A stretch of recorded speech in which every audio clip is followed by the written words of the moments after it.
Ladies and gents, hello. Welcome in to the midweek show from Manchester Airport. How are we all doing? A very warm welcome in, everyone. Good to see plenty of names in the chat as well, kicking off the stream today. Hope you're all having a mega week so far. Let's read some names out in the chat. We've got Pyro, good to see you on Twitch. Englander, Siege, Gwen, Witchy Poo.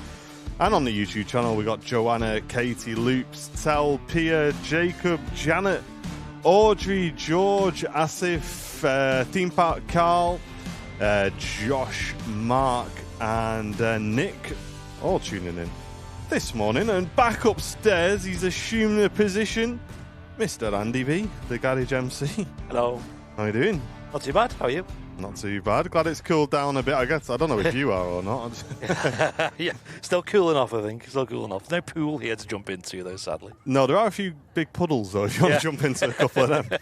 Same thing. How was the holiday, then? Really good, yeah. Nice break. Went too fast, I think.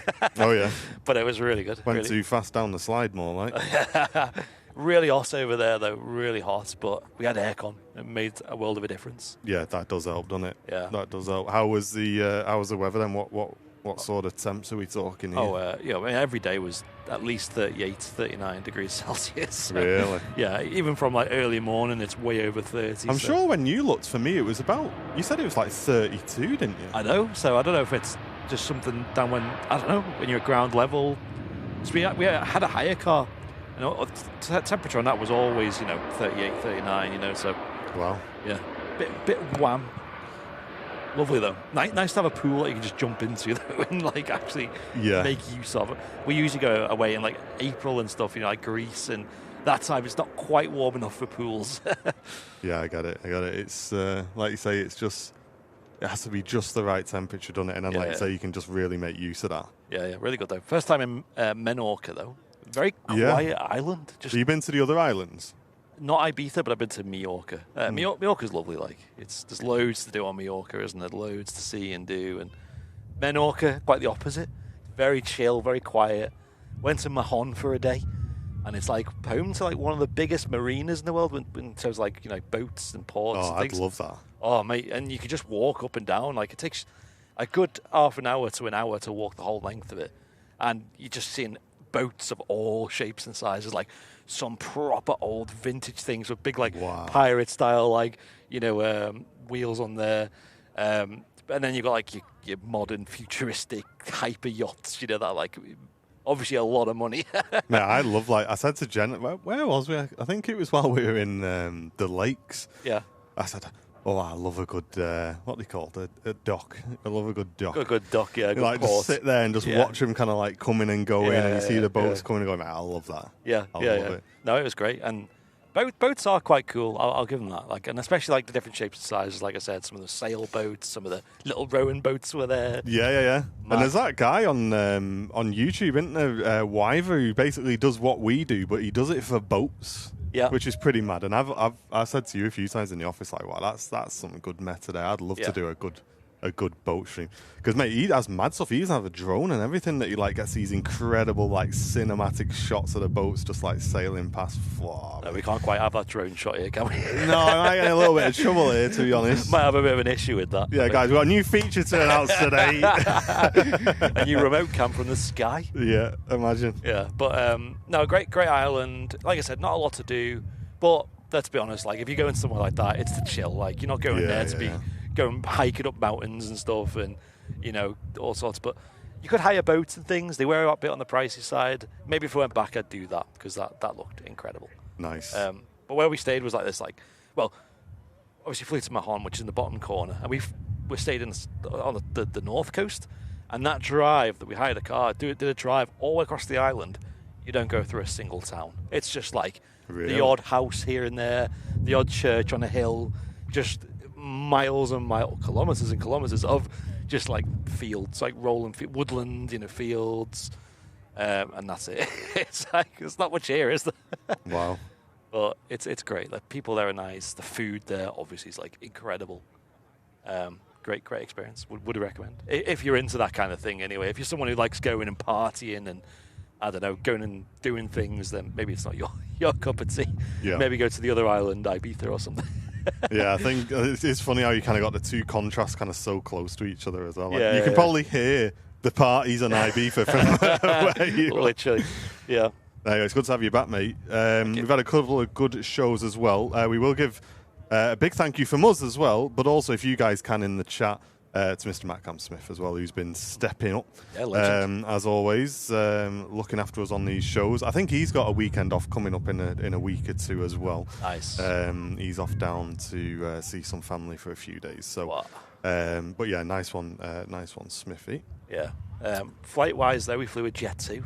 Oh yeah, And again, just as always, impeccable service. was it? Coming back, we had a little flight deck visit. We had 3 pilots up front. We had one on the jump seat as well. New pilots to the airline. Yeah. Who've been flying with another airline prior.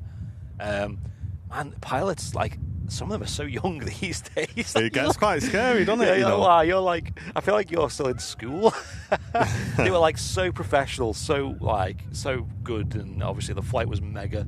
But man, I was speaking to one of the lady, the FO, and I was like saying like, yeah, I'm into flight sim a bit, and she started asking me about flight sim. I was like, nah, I don't want to talk about flight sim. Like, you're a real pilot. Like, I don't want to be like, yeah, I'm on flight sim. Like, I can fly an Airbus.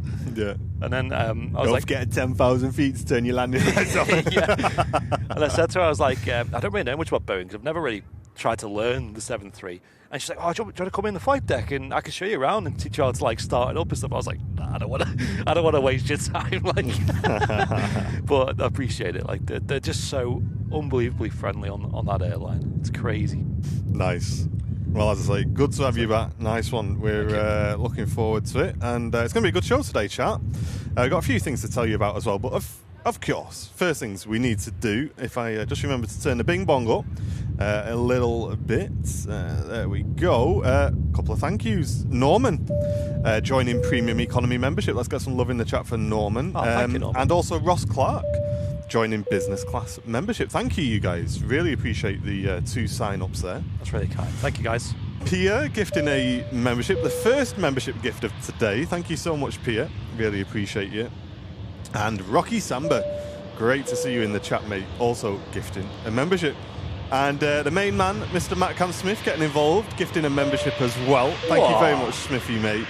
And Erin goes with a big Twitch Prime for 19 months. We've had a few more welcomes as well for Yord welcoming. DRXP welcoming. Can't go wrong with a cheeky party, he says.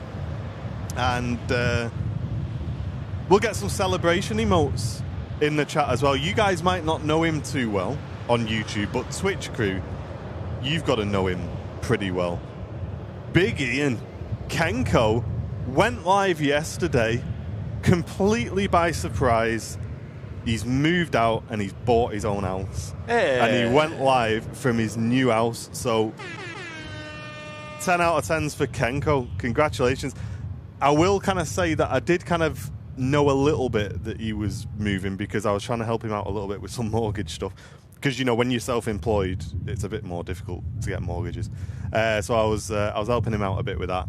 But that was a good few months ago now. Wow. So he must have got that sorted and then yeah, bought his house, moved in. I'm not sure what he told his chat, but he has been off for a few days. So I guess he was kind of moving everything in.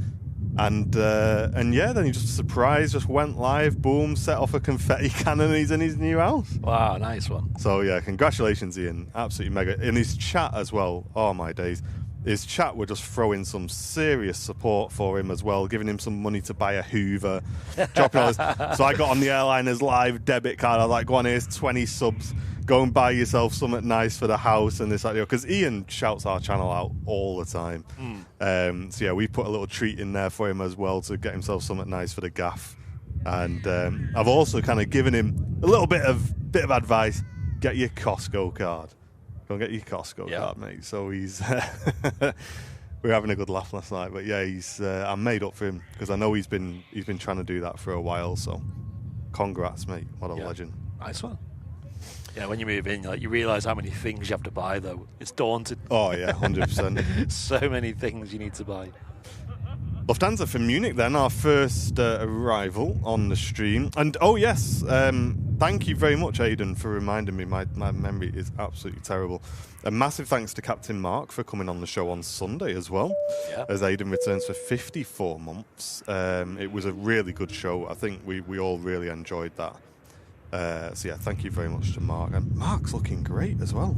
Yeah, he's pretty well dressed as well, isn't he? He's lost loads of weight, Has he? Looking sharp on the show. In his Sunday best. He was. Yeah, he was.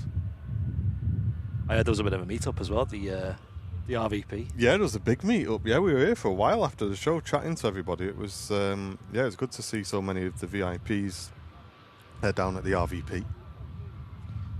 Here in Manchester, we do have the Emirates Airbus A380. You pick it up here on the ground, heading back to Dubai. Yeah, Wolf, it costs so much to move house, doesn't it, mate? It's everything's expensive. Yeah, it is expensive. Yeah. Hey, Moggy, good to see you, mate. Good to see you. Yeah, the weather's not bad, mate. Weather's okay at the moment. It did absolutely chuck it down on overnight, though. It woke me up. It was my first time experiencing rain for literally well over a month. I was like, what is this? Because I know you've had a bit of rain the last couple of days, haven't you? Yes. Very much welcome as well. Thank you, mods, as well, for posting the link on the WhatsApp. My brain has just kicked in and I've just remembered. But one of the mods has already done it. Thank you very much, whoever's done that. Yeah, Joanna. Oh, that was funny, by the way. It's Joanna's birthday. So Tom and Anne snuck in with a card. And I said to Tom and Anne, make sure everybody spells her name wrong on the card. So I put Jonna. I put Jonna on it for me and Jen. I don't know what everybody else put, but I did say, let's all spell her name wrong on the card. So I'd love to know what names you got on there, Jonna. That's so funny.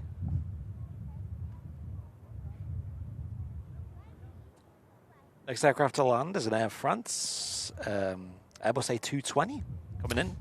Yeah, and if you do struggle to get hold of our notifications, ladies and gents, from YouTube, maybe you don't really know that we've gone live, or you forget that we've gone live because YouTube hasn't sent you a notification, you can now follow us on WhatsApp. It's completely private. We don't see your telephone number or anything like that. It's completely private. All we see is how many people are following us. You just scan that QR code on screen or follow the links in the chat and you can subscribe to our WhatsApp feed. We only really use it to let you guys know when we're going live or if there's something important happening on the next show, which I am going to talk about in a minute as well. So if you want to keep up to date with us, maybe you miss the notifications, just follow us on WhatsApp, guys. I think there's about 400 people following us on WhatsApp now. And you'll just get a little ping to your phone when we go live so that you never miss a show. Yeah, it's a nice substitute for social media, WhatsApp, because the big problem with social media these days is all algorithms, isn't it? So if we put out a post that is just like, we're going live at 10 today, then you guys are probably not going to see it because it's just going to get buried by, other things, shall we say. But with this, at least you can just follow the channels that you want and get the notifications straight to your phone. No nonsense.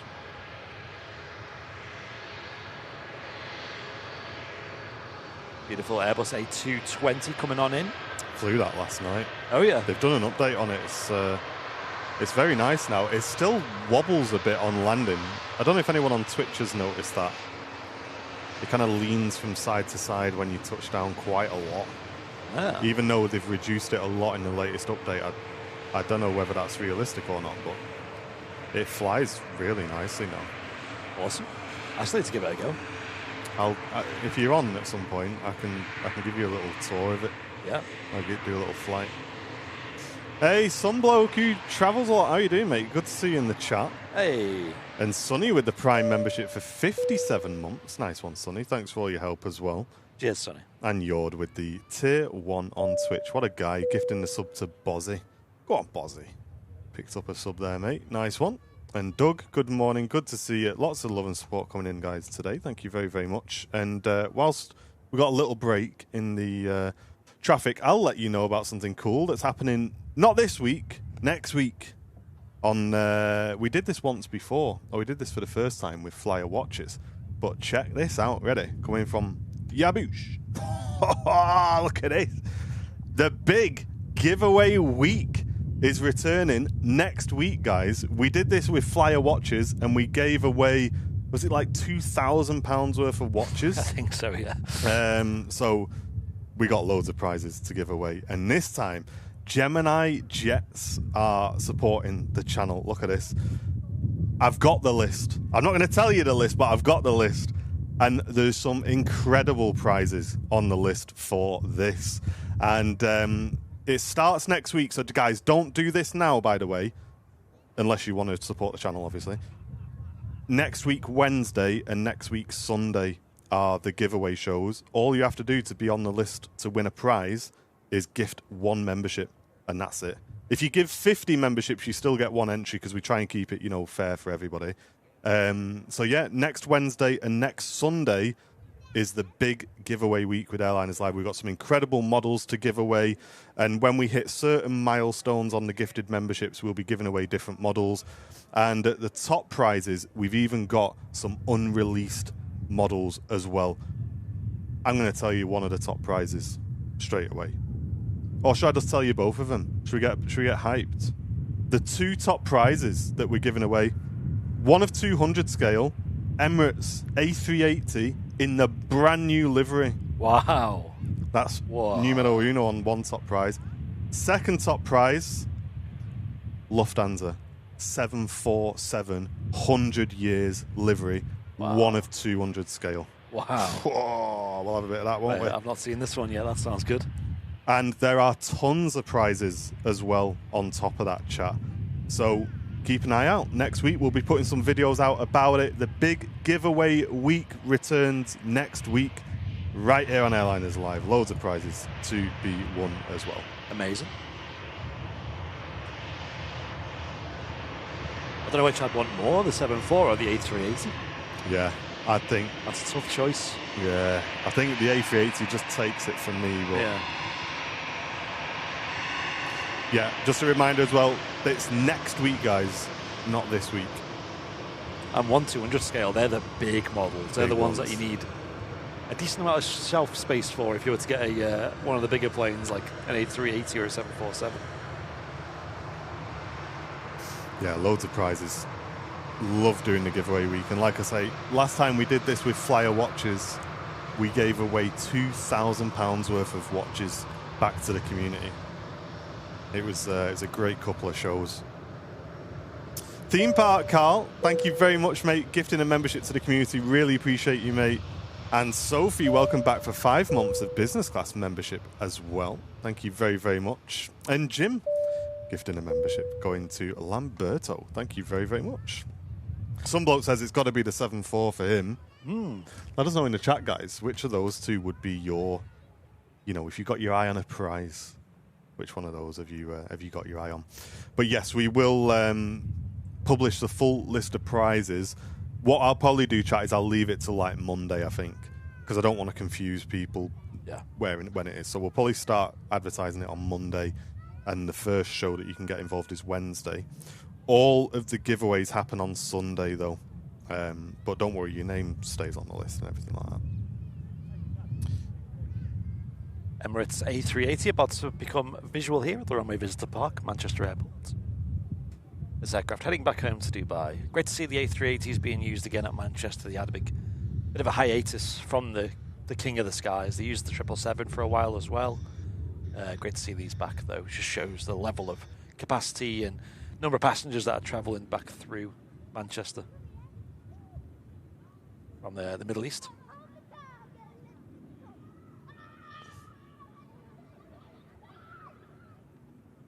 Even yesterday, we parked up next to between a Saudia and the Indigo Dreamliner in our little Jet 2 737.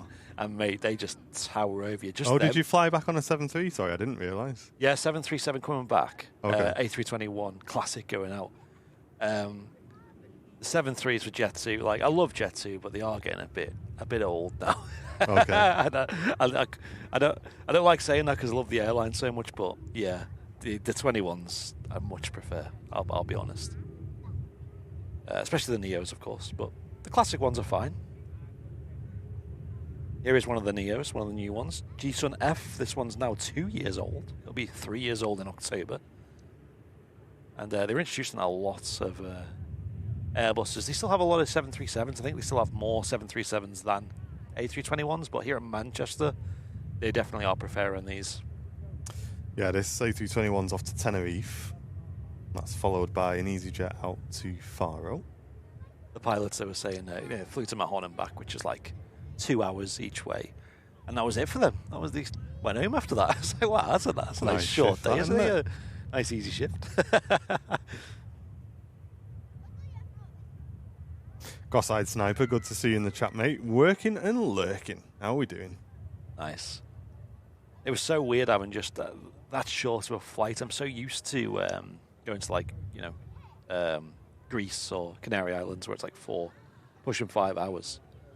Because in them flights, you got like 3 or 4 hours in the cruise. Mm. Whereas down to the Balearic Islands, you only have like an hour in the cruise. It goes so fast. Hey, Martin Sterling, good to see you, mate. I don't feel like I've read your name out in a long time, dude. Great to have you in the chat. Yeah, good to see you, mate. Jensen, welcome in. Good to see you, mate. And Amy as well, welcome in. Good morning. Just in time to catch the biggest passenger plane in the world, taking off here at Manchester Airport.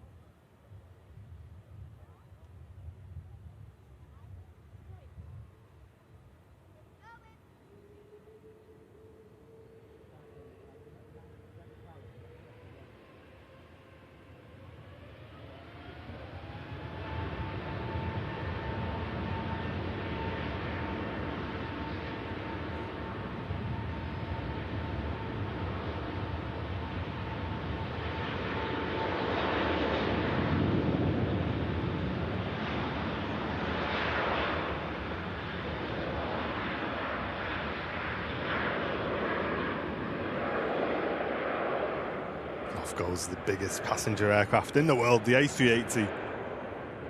Heading out to Dubai. And yeah, as Andy said, it's great to have the A380 back here at Manchester. Yeah, I think for a lot of people, especially people who are here in person, maybe people watching the stream as well, it is just that extra special to see such a big plane here at Manchester. Hey, Lee. Thank you so much for the £3 donation, mate. Cheers for supporting the channel, Lee. I appreciate that. I was talking to my dad, because my dad gave us a lift back from the airport yesterday, and I'm talking about A380s, and many years ago, I think it was 2008, Airbus sent one of their A380 demonstrator aircraft to Liverpool Airport.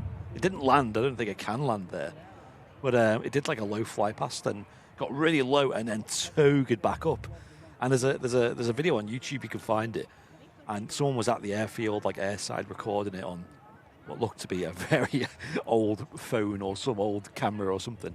And the noise it made, man, I've never heard an A380 sound that good, like full toga. Nice. Just blasting back out. Incredible clip, that.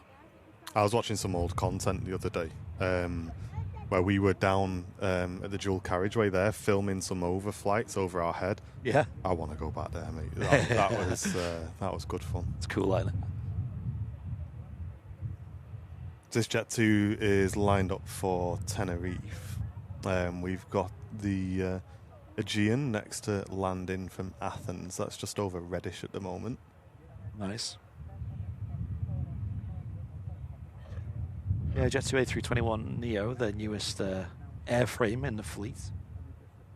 Big focus on these. They did originally order a lot of the A320 Neos as well, and I think they've just opted to go completely 21 Neo. Just yeah. Them extra couple of seats make a massive difference. Hey, Springy, good to see you. Good morning. Ian Fisher, how you doing, mate? Good to see you. Hello.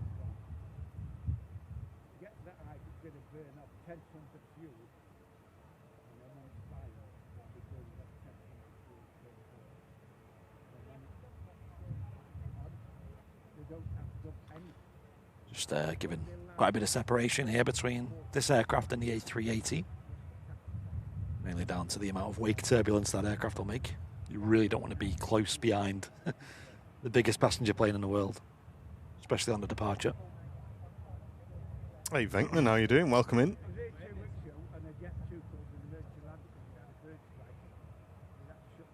It's usually about 3 minutes, is it, on the separation? Yeah, 3 minutes, yeah. I mean, we've heard that firsthand, just the delay in the wake behind the AT-80 when we've been filming. Yeah.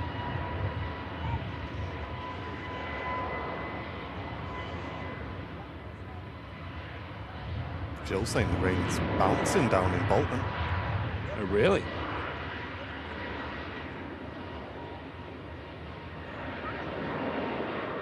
There's not much wind today as well, so if it starts raining, it's not going to leave anytime soon. Isn't it? Yeah. Jenny, thank you very much for gifting a membership. Great to see you on the weekend as well, Jenny. Yeah, hope you had a great time, guys. And Wayrich with a 25 months on the Twitch Prime as well. Welcome back, mate. How are you doing? And Flying Architect with a Prime for 23 months as well. Look at all his support coming in today, guys. Thank you very much. Nice one, guys. Thank you. Dan says he's probably had a bit of a better trip than you did to Mahon. Okay. Because he flew on a Monarch DC-10.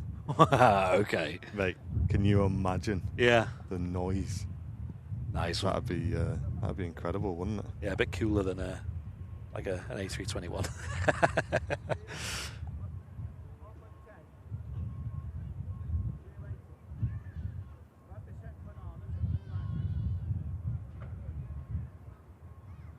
Next to land is a Aegean national airline of Greece, coming in from Athens. This is an Airbus A320neo.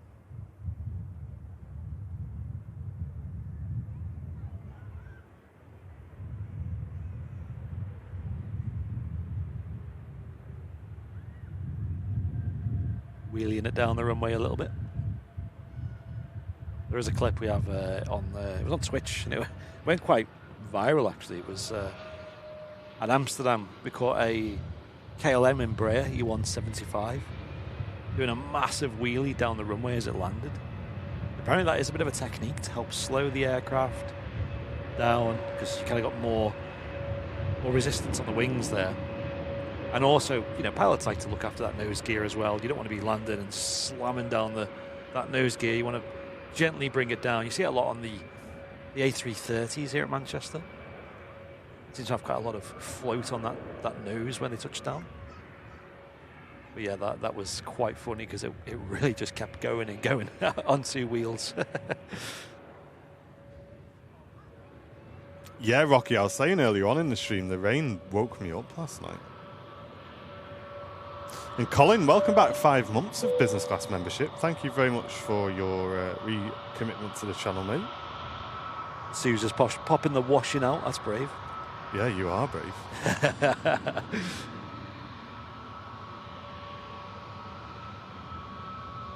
That's a new level of confidence right there.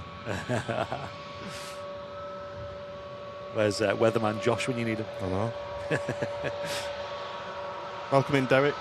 And Susan tuning in from Wilmslow. Good to see you. Hey, guys. Let's have a listen to this Aegean then.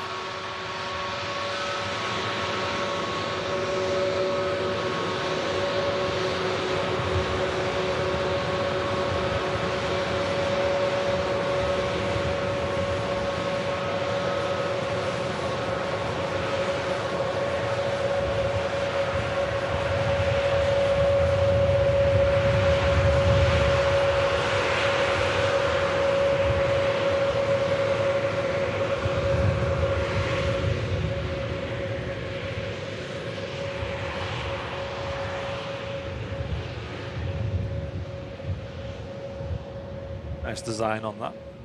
Logan Air next to land with the ATR 72. Owner from the Isle of Man. And Rescue, welcome back for 4 months of membership. Thank you very much, Rescue. Nice Colin saying they flew to Crete on a Jet 2 A321, probably on the same to Kefalonia. Nice. Colin says, I hope you've recovered from your trip to Costco. I have, mate. I think we're going back on Friday. Can't wait. Enjoy it. Mate, I got to take you. You'll not believe some of the stuff they've got in there. It's like a cheat code. Yeah. That picture of that beef I sent to you. Oh, yeah. Chat, I am that. I send a picture of me dinner to Brownie and he sends them to me and whatever. We've been mates long enough, you know what I mean? Sending a picture of our beef to each other. 35 quid that would have been in Tesco. 14 quid in Costco. Oh my gosh. Sign me up. We'll go for the workout and call it market research, you know what I mean? Business meeting in the frozen section.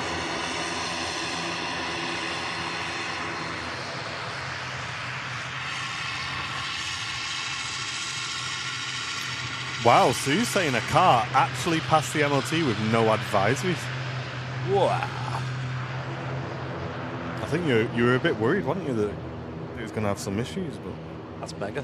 You get a little cheeky trade in Suze, put it towards your Ferrari. We had a hire car over in Menorca, and it was a hybrid. It was my first time driving a hybrid. And it was one of the ones that, like, not a plug-in one, but, like, it regenerates itself. Yeah. So when you take your foot off the accelerator, it, like, breaks. Like, for the first, like, day or two, I was just like... Yeah, where's Sam? Sam, do you enjoy that hybrid? Just curious, Sam. What did you think of that, eh, Sam? I remember when you took the mick out of mine, that's all, you know what I mean? I got in, I started driving it, and then someone was like, this is a hybrid. I was like, is it? I don't know. It was a mocha. Mate, like, you only got it because it's coffee, really. Coffee, exactly. Yeah. Sounds like it'll be fast, that thing. What's it powered by? That was all right. Bit of a squeeze to get all the suitcases in, not going to lie. Bit of origami required to do that. Bit of Tetris.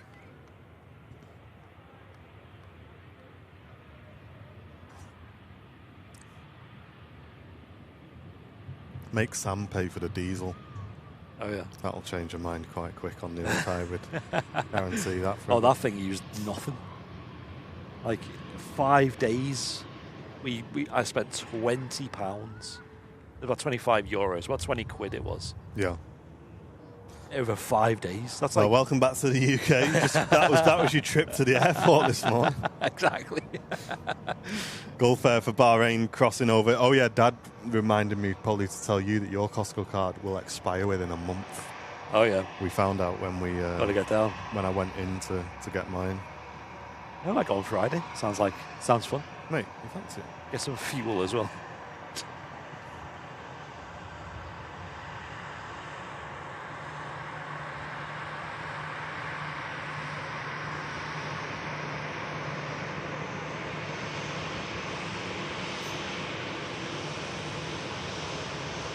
Mark was lucky enough to go to Lanzarote on a Dreamliner earlier in the month. Wow. It's a really nice aircraft. I bet that's a great trip, isn't it?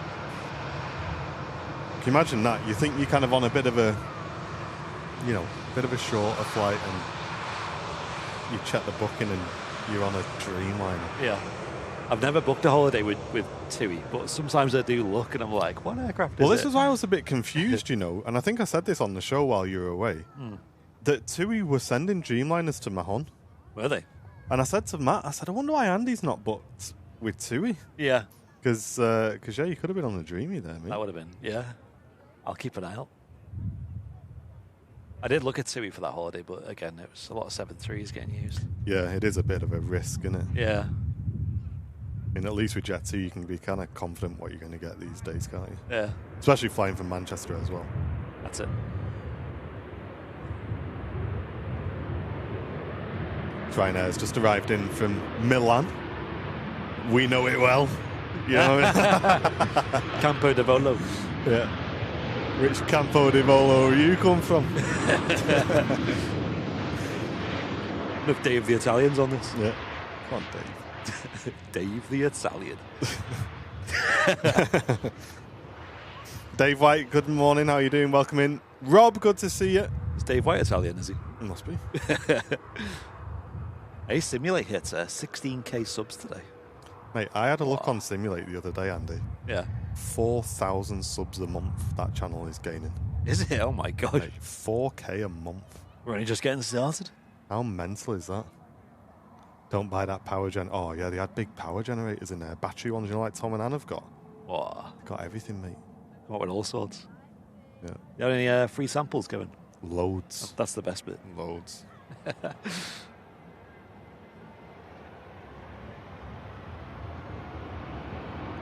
Gulf Air Dreamliner out to Bahrain.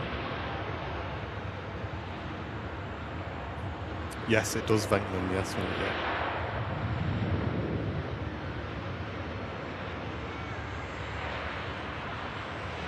Yeah, if you enjoy your flight sim content, ladies and gents, me and Andy are making challenge-based videos where we do different challenges in the flight sim.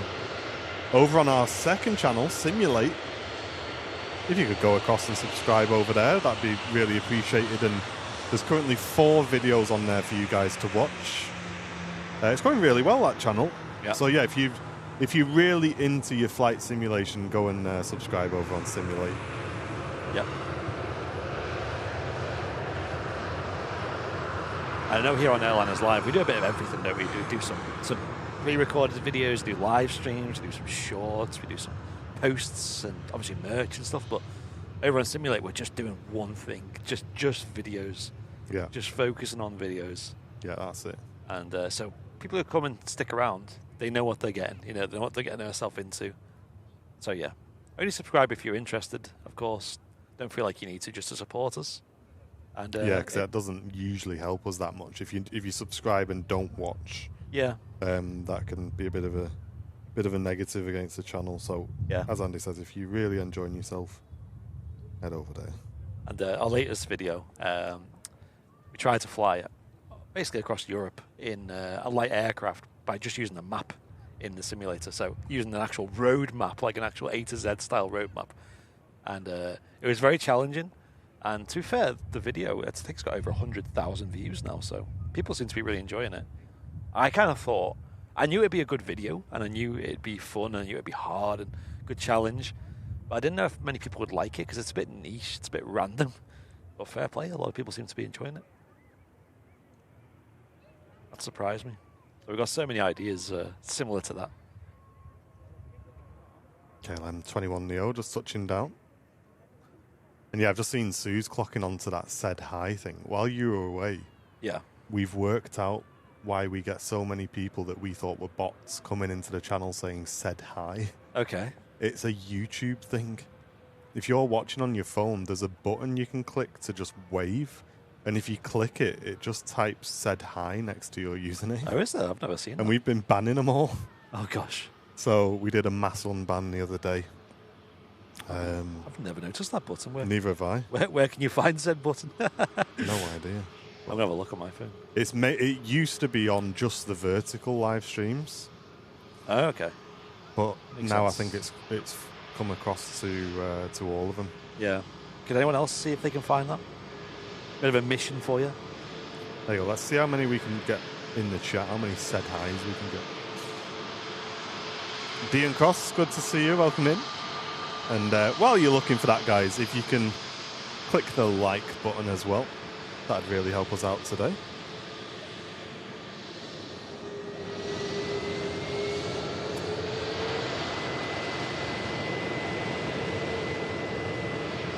This KLM arriving in from Amsterdam. Just a 51-minute flight for that aircraft. And a 50-minute taxi. As the Scandinavian heads out to Stockholm. What's bad about Amsterdam is, like, if you fly there in the sim, you'll get taxi instructions, and it sounds quite straightforward, doesn't it? It's just like, go on Alpha all the way to whatever holding point. But it's like a long taxi, and it's just like one taxiway. It goes all the way out to Boulderbarn. I think at Manchester it's a bit complicated compared to that. We were on that stand, is it 215? Okay. You know, the one right at the end of the pier. That's like a little sniper spot, little like Yeah. one at the end. I never knew that existed until like someone put me on the sim. I was like, wow, there's a stand here. Nice. And yeah, we got there, and either side there was Dreamliners. Hey, Les watching from Brisbane. Great to have you with us. He's sat down watching the stream with a pepperoni and cheese pizza. Whoa. Sounds like a good evening to me, that, Les, mate. And Lee, welcome back for 46 months business class membership. Thank you so much. Yeah, good job you didn't, Wolf. It is us, mate. Yes, I know we talk about it sometimes on the channel, but we do try to keep them a bit separate, just because, like I said, it's separate audiences, isn't it? Like, and I get that. I don't want to force people to watch one just to support us. It's just, if you like it, go watch it. If you don't, just don't bother. Yeah, it's good. It's doing well. It's doing well. We had a mad experience going out of Manchester Airport, though, on a Thursday. So we decided to go to the lounge because it was like morning time, have some breakfast there before setting off. And we had about an hour before the flight was going to start boarding. So we were taking it easy. We're like, yeah, I got about an hour. We can go to the lounge, have some food, have some drinks. Take it easy. This is a Terminal 2. And there's a bit of a wait to get into the lounge because obviously the other terminals are closed. So it's like everyone's piling into this one lounge. About a 15-minute wait, get in, and sat down, start having food, having brews and that. And all of a sudden it says, your flight is on final boarding. And I was like, what? Like it's just gone from not telling us the gate to final boarding like almost instantly. I was like, something's off here. Like, that's not like Jet 2. I don't think they pre-board like what Ryanair do, where they get you to kind of wait in the jet bridge or, wait down the stairs or whatever. So I was like, this is weird. Something's not right here. So walking down, and sometimes there's a long walk at Terminal 2, so I'm kind of getting a bit of a speed walk going. And we get there, and it's like a gate essentially, and there's a board with like 3 or 4 flights on it, and there's a woman there with Jet 2. She's like, just check your flights on this, and then get on the bus. I'm like, get on the bus? So I get on the bus. I'm like, they haven't checked our passport or boarding pass here. What's going on? This is weird. And why is there three flights here with one bus? Like, is it going to just drop you off at your plane, like, and you get off and they're going to check it? Like, what is this? So, obviously, we're like kind of rushing, and everyone's kind of rushing around trying to get on, and, everyone's panicking because, like, they're going to be late. And you get on the bus, and it drives to Terminal 1, which is obviously, like, mostly closed. But there's one pier, which was the pier that, not the one with the A380, but there's another one, I forget the name. It's the one that, from Matt's POV at the car park to the left there, you can see. It's that pier was still open, just randomly. You couldn't walk very far, like back into the terminal, because that's closed and all getting refurbished and stuff. But yeah, they just dumped us in Terminal 1 on a bus, where then you had like 3 or 4 gates open, boarding these Jet 2 planes. Except we get to it after all that rushing, we get there, and they go, oh, well, if you're going to Menorca, there's no rush because the plane hasn't showed up on stand yet. Like, after all that, we had to like jib off the lounge, run across the terminal, and then they're just like, yeah, this plane's running late, so just have a sit down, have a chill. So that was weird, that, to be back at Terminal 1 after it's been closed for a long time. I didn't realise they were still boarding planes there and flying out. Weird, isn't it? Yeah, so it'll be kind of the pier way over there, essentially. Yeah, still using it, basically. Colin, welcome back 51 months, mate. Really glad you're still enjoying the streams. Thank you very much for sticking with the channel as well. Cheers. It's kind of eerie being back at T1 because obviously it's closed now, and a lot of it has been gutted out now and getting reworked. But it was in need of bringing it back up to a modern standard. Yeah, a friend of ours showed me some pictures from inside there, and it's pretty eerie now, isn't it? Yeah. Hey, Ian Carter, good morning. Good to see you. Arriving in from Frankfurt, the Lufthansa A320neo.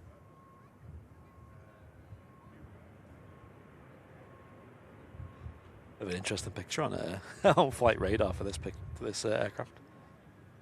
Bit of a zoomed in pic. Rolling out, not using much runway at all. Lufthansa City.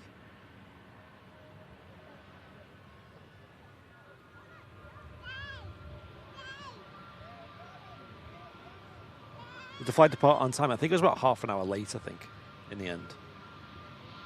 So, yeah. It was nice just to have a stroll down Terminal 1 and kind of reminisce, like, you know, see it one last time before it's going to get completely closed off. It's quite sweet.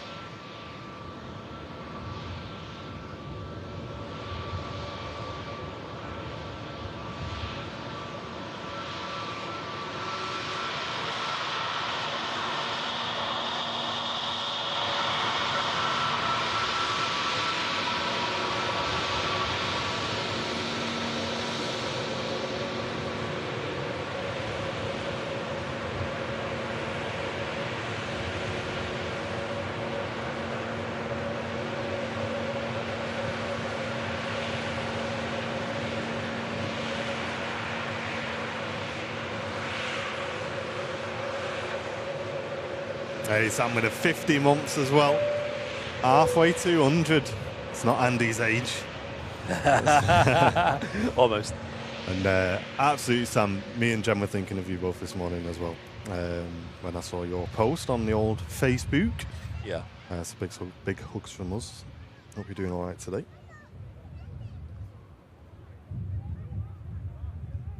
Hey, Crimes, welcome in on the Twitch channel, mate. Watching the Wednesday stream this morning. Good to have you with us. And Craig, Tom, how are you doing? Welcome in.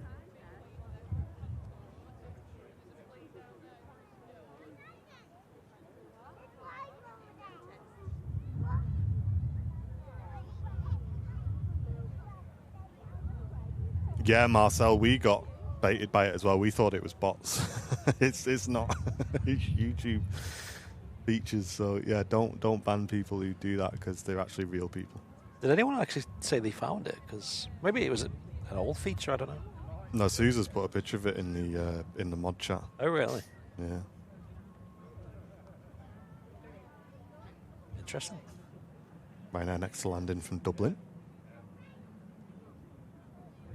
Oh yeah. Yeah, it pops up in the as in like a chat message. Exactly, I see. Yeah.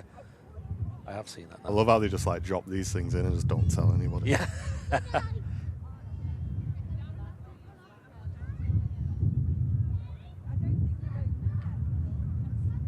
They're coming in from Dublin. Ryanair 737-800. You have the Wamos A330 pinging up on the ground here at Manchester. Great landing by the Ryanair. Wamos doing a flight on behalf of Virgin Atlantic.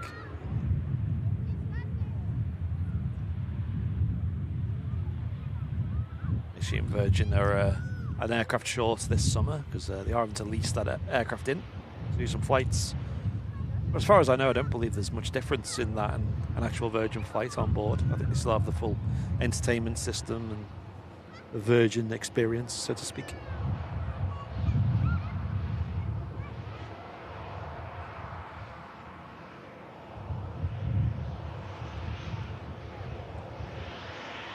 Would be a bit confused if he showed up on stand though and it wasn't a Virgin Atlantic plane.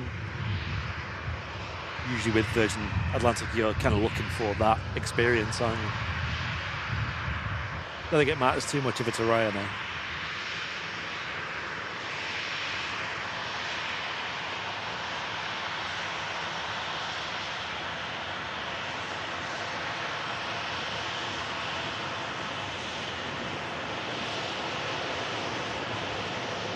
I remember 2 years ago it was when TUI were using one of the Wamos A330s for flights to places like Bridgetown, Barbados, or did that route to was it Melbourne in Florida, some of the cruises, and people were not happy because the Wamos they used was one of the really basic ones. Like it was quite a simple configuration. I don't think there was any in-flight entertainment, for example. People were a bit miffed because they were kind of expecting a TUI Dreamliner, which is a lot more elegant.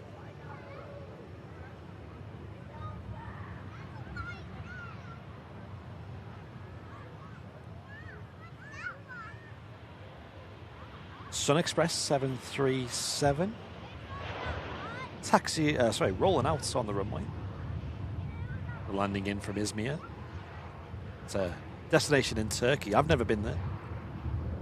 There's quite a few adverts about Turkey on the TV and stuff at the moment, and I tell you what, some of the shots they're putting on there, it looks like paradise beaches, some of them. And oh, mate, Turkey is, mate, like for resorts, things like that, you know, like what you get for your money especially.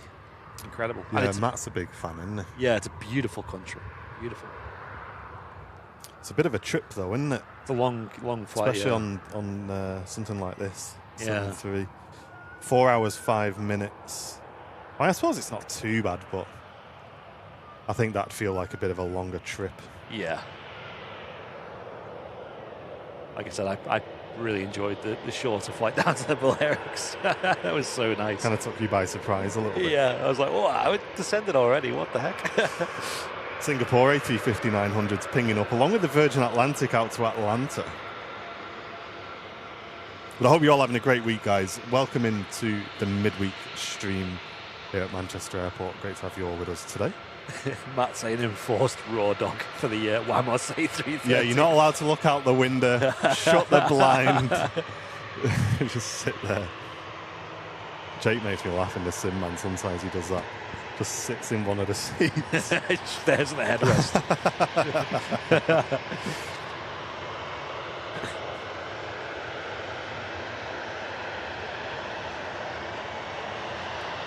So what do you reckon then, Mahon? Would it be somewhere that you'd go back to, or would you rather go to Mallorca or one of the other islands? Or even Malaga? Yeah, I like going to a new place, you know, just to explore and stuff, but I wouldn't mind going back there. I wouldn't say no. Yeah. I slightly prefer Mallorca, I'd say, though, just because, like I said, more things to do. There's a lot of things I haven't seen there. It's a bigger island, but nothing against Menorca. It's absolutely fine. Where we stayed, we were in this like bay area where you had like obviously the sea. It was very shallow and really warm. The water there, it was so warm. The sea was it? Yeah, you could just sit there for like hours in the sea. Hardly any waves. It was just like paradise. It was so nice. So where did you stay, mate? Did you have like a villa, or were you in a hotel or something? It was like a apartment, like a ground floor apartment we had. So we had like our own balcony, which is kind of like our own garden, basically. Yeah. Like a little patio area that we had, a little grass area to ourselves.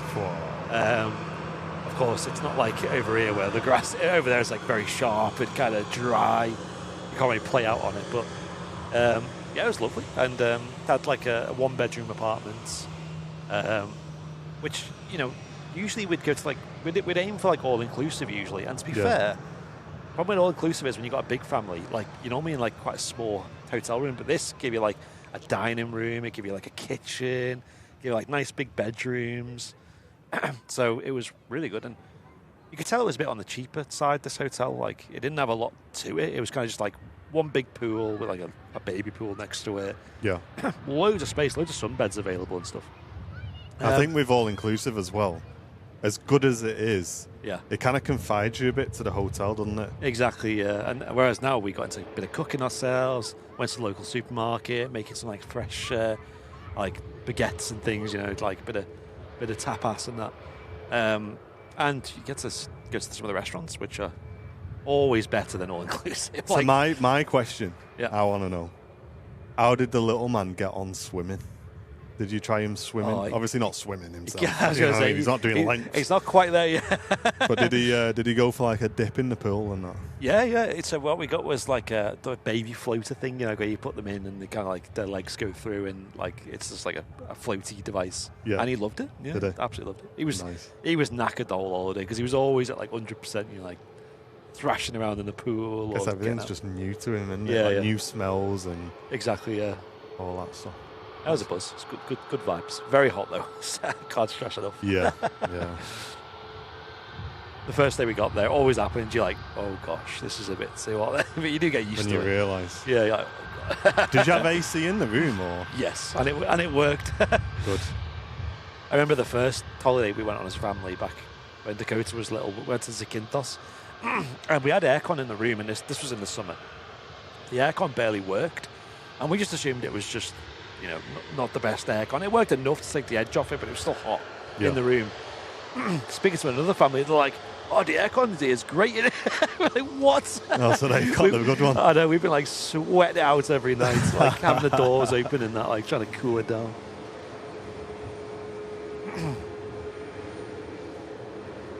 Hey, Jacob, great to have you in the chat, mate. Welcome in. And Ian Carter, good to see you in the stream. How are you doing, mate? And Mick, it's first time watching the channel. Welcome in, Mick. Hey, welcome, Mick. Great to have you with us. Hope you're all having a great Wednesday. Giant saying, any plans for another Barton link up? Yes, we're always keeping an eye on it, mate.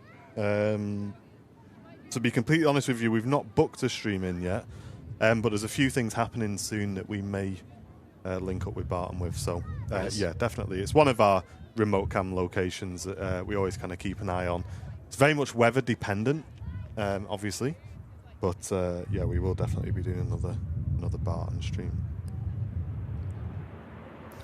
And here's a Wamos then on the taxi out, operating for Virgin Atlantic, taking the passengers on board out to Atlanta. And just arrived in front of that is the Aer Lingus service in from Dublin. Yeah, it's one of the Airbus XLRs, the A321 XLR. I think it's the newest airframe that Airbus have released, this one. And Aer Lingus, one of the soonest customers to get that. It might have been the launch customer, actually. Could be wrong there.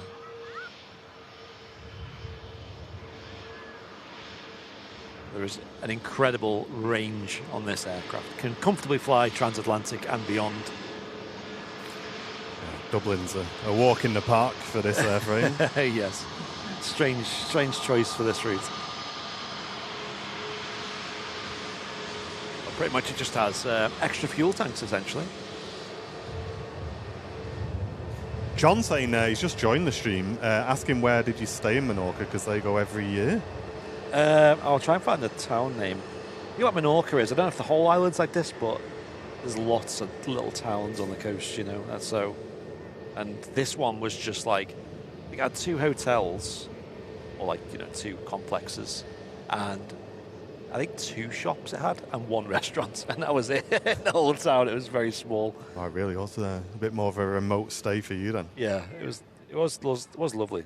But I guess with those remote towns and the sort of quieter areas, does that mean like you're more away from the touristy bit? Because I find if like you're away from the tourist areas, you kind of get more of the local thing going on, like where the locals eat. Like everyone always says, especially like with places like China and stuff, try and find where the locals eat, and that's where you're going to get like amazing food and everything like that. Exactly, yeah. And literally a lot of the people in the shops there and restaurants didn't speak English. Yeah. So we had to, you know, dust off the Duolingo talk. You're giving it a bit of a go? Yeah. Nice. Bit of hola and all that. Bit of hola. Bit of hola, bit of dos cervezas. ¿Cómo estás? ¿Dónde está la cerveza? Yeah. Le cuanta, por favor. All that. No, we'll leave that. Yeah. We'll leave that. I don't know that one. But yeah, it's fun. It's definitely fun. It was called Platz Jazz. Come on, we'll go full screen for this, mate, if you're struggling. There you go. Platz Jazz der Fornaise. As you can see, that Duolingo, well worth the money. Look. Definitely didn't get the pro subscription. Yeah, he's on this is the problem, chat. He's on the 1 month free trial. That timed out yesterday, okay? Yeah. Oh, my God. Cala Tarant, there you go, there's a better. Well, listen, there's our Duolingo sponsorship straight out the window. We ain't getting that, are we? One more 3:30 on the way out. We'll have a look at that instead. I think any hopes for us of language classes went out the window with Campo di Volo. Would you imagine if we pick up a Duolingo sponsorship on the next Simulate video? That's amazing. As that Wamos departs, Singapore A350 is just holding to cross over for the departure runway, just giving way for Ryanair. It's just about to touch down from Marseille. Pegasus A321 Neo just arrived in from Istanbul as well. Donk Devil, how you doing, mate? We'll give you your Wednesday donk. There you go, mate. Good to see you in the chat. How are you doing? Did you go to Burger King? I don't think there was a Burger King anywhere to be seen. Burgas Kingos. His king was El Jefe. No, I mean, on the drive back we did see a Mackey's, and that was like, whoa, like what is this? This is so weird to see. But other than that, no. Yeah, don't do that. Got to try the local cuisine, haven't you? Oh yeah. Jacob, welcome in. Good to see you. Hope you're doing well. Oh, he's had enough of that right now. Bit rusty. Not done this for a while. It's mad, isn't it, though, when you go on holiday for even just like 5 days like I did. You come back and you feel like you've been away for ages. Like, you're sort of the loop. What have I missed? What have I missed? Owen, I'll be honest, you're going to have to remind me. I don't know what you're talking about. Ask Andy if he's got one of them toilet things in his bathroom and what he calls it. A bidet? Oh, yeah. Why? Mate, how did you know that? Why? Because that's what we were talking about last night. Well, I just assume that's what you mean. I don't know. Well, yeah. Why? What's wrong with it? Me and Owen were on Discord last night. I was chatting to him. He was talking about like, wanting to move out and that. And he starts like looking on Rightmove, but he didn't put the filter on. And okay. And it had one of them like $1.5 million mansions that he was looking at. This is in your price range. And he's like flicking through the pictures, and he sees the bathroom, and he's like, "Why have you got 2 toilets next to each other?" I said, "Mate, that's not a toilet. One's like a bidet or something." He's like, "Wow, what's a bidet?" And I was like trying to explain it to him. Hello. I was like, "Listen, you got to be careful with like the angle because you might set off a bit of a up the wall." Do you know what I mean? Yeah. And I was trying to explain to him what it is, and yeah, I don't know why he wonders if you've got one in your house in Warrington. He's asking if I have one. No, sadly, I have an old school toilet roll. I have. Yeah, I don't think I'd be too comfortable with one of those. I'm old school. Do you know what I mean? You know, sometimes, chat. Bit of Andrex. Sorry about this. Sorry, but I've got to ask. I apologise. If anyone's having breakfast, just chill a second. Just put your toes down. You know when you get a hose and you put your finger over the end and like proper like you can zing it out? Do you know what I mean? What if you get the wrong handle on the bidet and you know? You know what I mean? well, when we were in Austin, we stayed in like an Airbnb, like an apartment, and it had a toilet with a built-in one. So I was like saying to him, should we try it? Let's try it. So I was like, right, how do you work it? So I was like, how do you function it? I think that had like a twist action to it. So we were there like, I'll just twist it real quick, just see if it works. Like, obviously I wasn't sat on the toilet. I twisted it, and it shot out of the toilet across the room onto the wall on the other side. I was like, mate, I'm not trying. There's no need for that. That sounds dangerous. My nan had one in her house for years, mate, until she moved to Wales, and I never once even turned it on. I get the need for it, but I don't know. I'm not brave enough for that. With that in mind, Singapore Airlines A350 heading off to Singapore. With that image in mind. Yeah, there you go, shit. Listen, the conversation can go anywhere on this channel. You've just got to ride it out. You've got a hard segue back to planes. Yeah. John says his mum used to use it abroad to soak the swimming stuff in. I don't think that's what it's supposed to be used for, mate, but there you go. Get a shower upside down. I mean, that's the way. I don't know about you guys, but it sounds like some VIP only content to me, this thing. It's either bidet.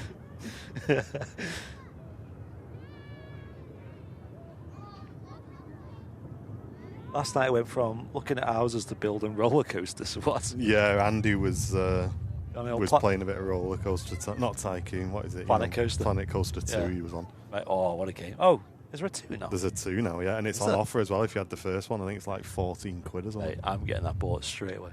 Get it on. You see, if you came to the Discord every now and again, you know what I mean. Too busy on holiday, aren't you? Fell off. That's probably one of the games I've got the most hours in. Planet Coaster. Well, we've got a bit of a break in the traffic, Brownie. Let people know what's happening next week, lad. The giveaway week, isn't it, for Gemini Jets? So is that what? I assume that's what you wanted me to talk about. That's a surprise. You have to look back on the show. Yeah.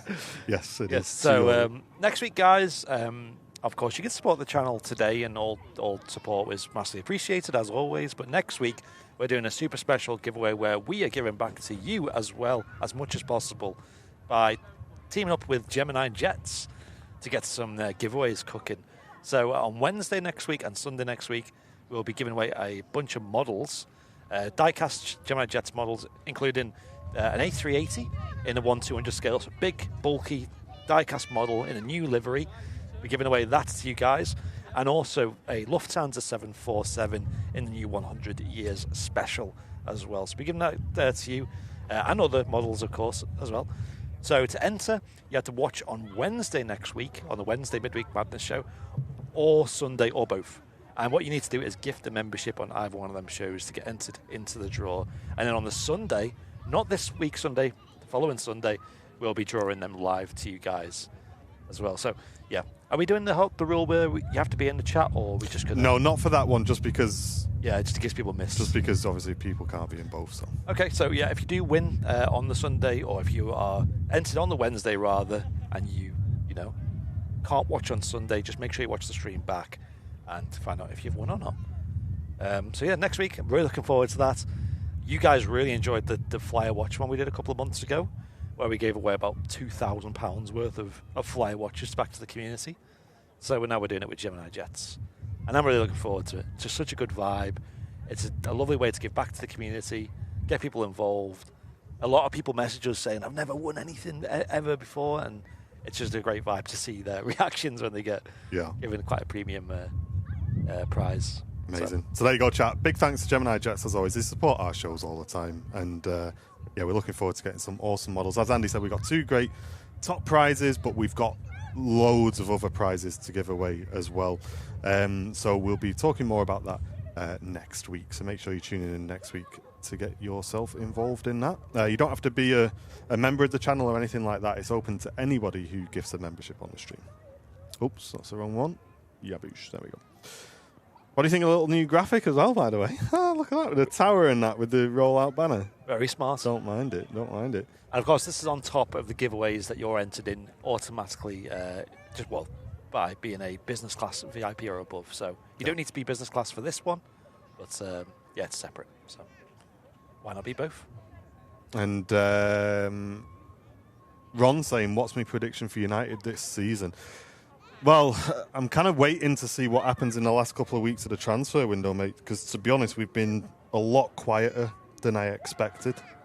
Again, I really, really did think they were going to back Carrick a bit more than they have done. So we'll see. I watched the brand new podcast, though, yesterday with the United stand and Wayne Rooney. So it's basically like, what was it called? What was it called? That sounds like Stick to United? Sounds like a good duo, that.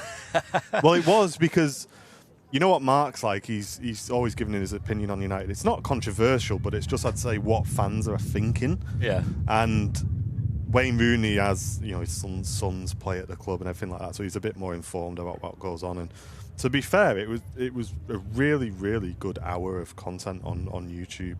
I really enjoyed it. So yeah, give that a watch, guys. But yeah, we have to see who gets signed, I guess, is the main thing. But yeah, if we don't sign any more people, I think we might struggle this season. He made me laugh on that World Cup final with the halftime show. His reaction to it live. He wasn't impressed, was he? Yeah, it's just golden.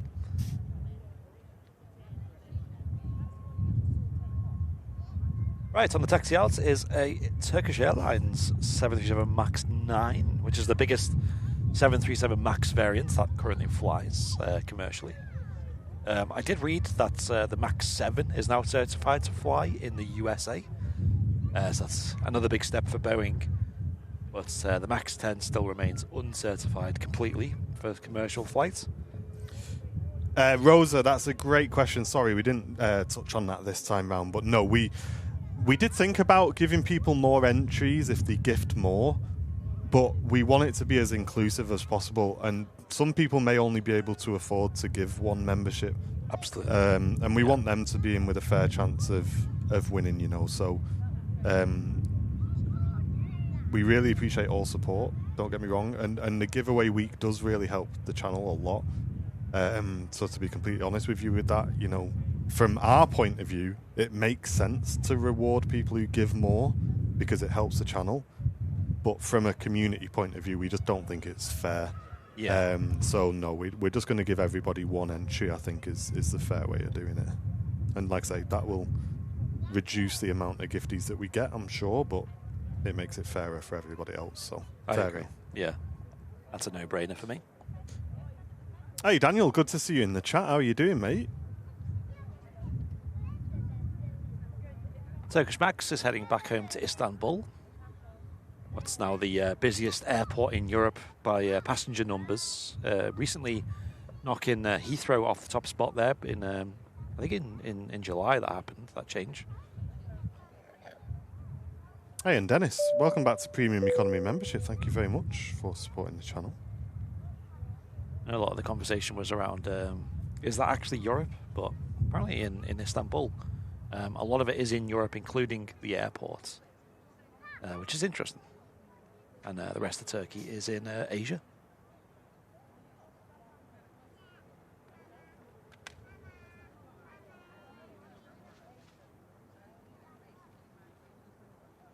Well, Istanbul's a massive, very, very busy airport. It's got, I know it's got 3 runways in the same orientation, and they can actually use all 3 airports at the same time for departures now as well. It's crazy. Following special procedures where the one in the middle goes straight and then the ones on the side turn immediately. Looks quite spectacular on radar.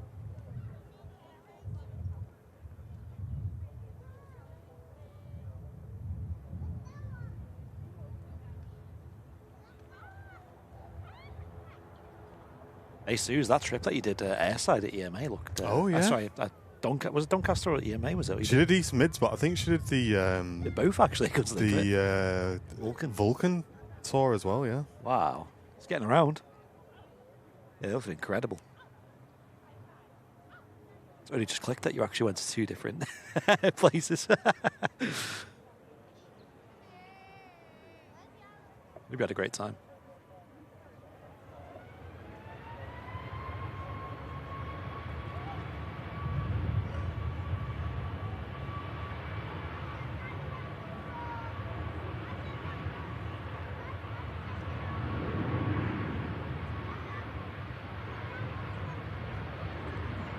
Off goes the Turkish Airlines Max, taking off on runway 23 left.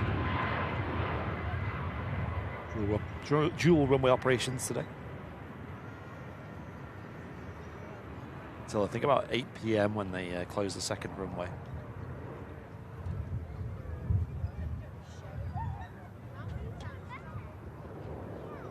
Off she goes. Welcome in, Freeze Edits. Hello to you. Good to see you. How are you doing, mate? Wind picking up now at Manchester, which is quite nice, quite refreshing. And that Logan Air ATR on the way out to the Isle of Man. And Ryan Goodwin, good to see you. Hope you're doing well. I went to Donny on Sunday for the Cockpit Vulcan tour and then Monday evening for the EMA Cargo Hub tour. Wow. Nice. Hey, have a good one, Matt. Thanks for stopping in, mate. Wasn't one as a result of a competition that you won? I remember you saying. Just let us know.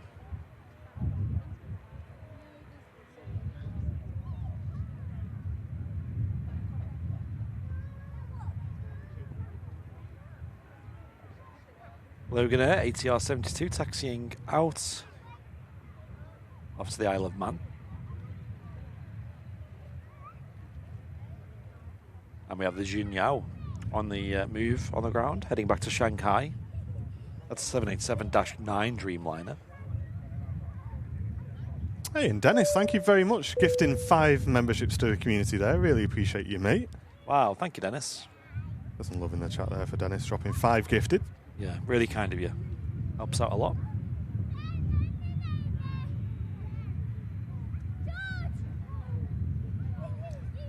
Ryanair's pushed back from Terminal 3 out to Milan.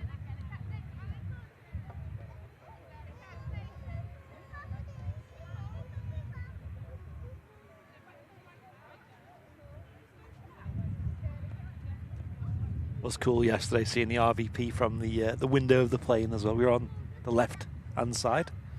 Yeah, I saw that video. Yeah, it's just dead mad seeing it from that POV. I was like waving out the window, like I wonder if anyone could see this. It was busy though, the RVP. Like considering it was a bit like hit and miss on the weather. Great to see it dead busy.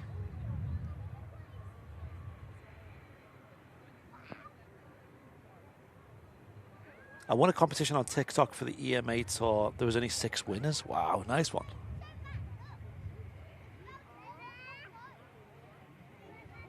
Fair play to East Midlands for putting on that competition.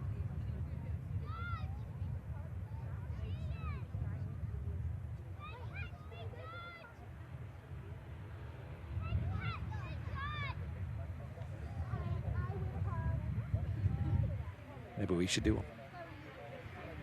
Come to the office. Spend the day in Greg's. Help us wash the cups. Wash the cups. Get a steak bake with us. Neil's working from home today. Good to have you with us, mate. Nice quick rotation for the ATR. A short flight to the Isle of Man.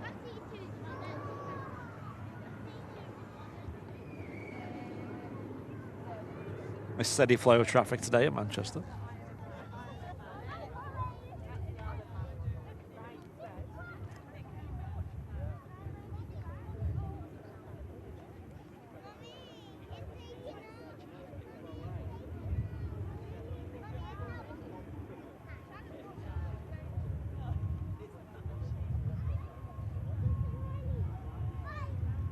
It's like East Midlands, Suze. Yeah, the views that you get there are great.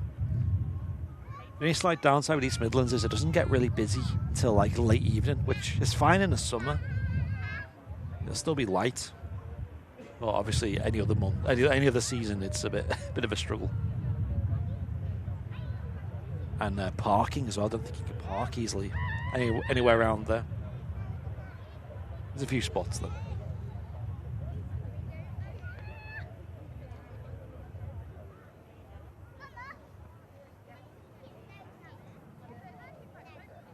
The Aero Park there is really good, though. I'd really recommend going to check that out. It's very similar to the RVP, but quite a bit more in terms of static aircraft. It's more of a museum than it is a viewing park. But you do have like a mound there you can spot from. But again, during the day, it's a lot quieter than Manchester. Jun Yao on the taxi out for Shanghai.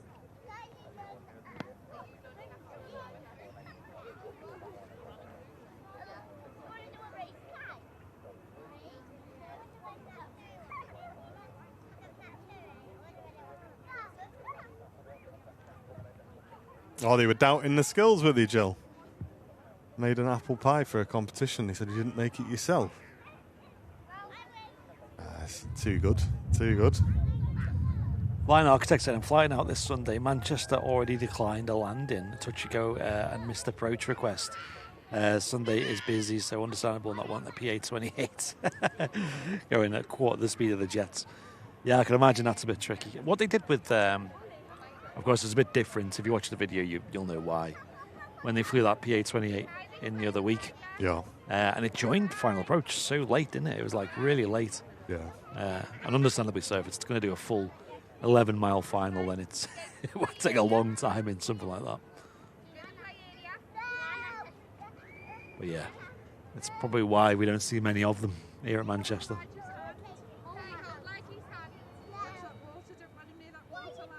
But fair play for asking. What are you doing? You going to Barton instead then? Bit easier to fly in there for you.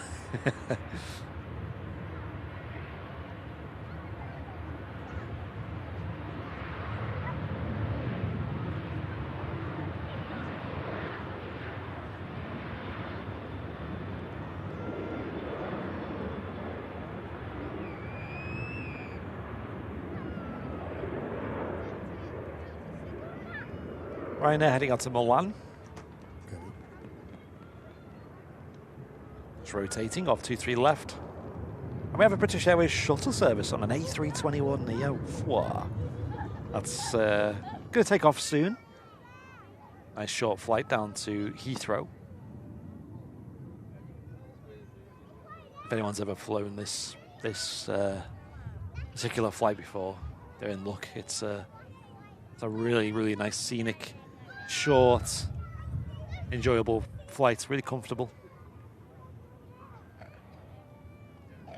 Alan tuning in from Newcastle. Hello, Alan.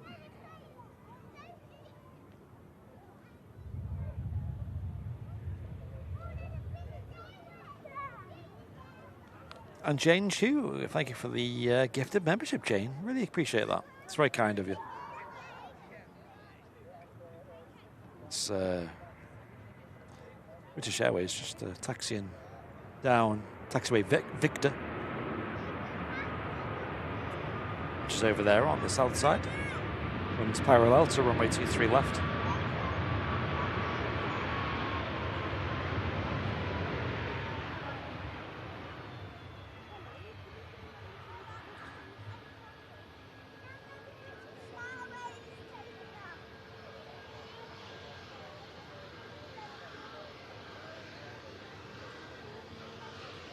And lining up at Victor Alpha.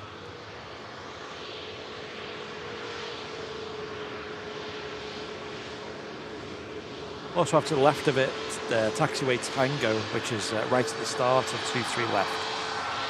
And that has holding point Tango 1, which is the very start, which most aircraft use. But also most aircraft don't need to use that. It is just a little bit quicker to do that though. I think you're at the mercy of air traffic control. They'll just designate these aircraft where to enter the runway.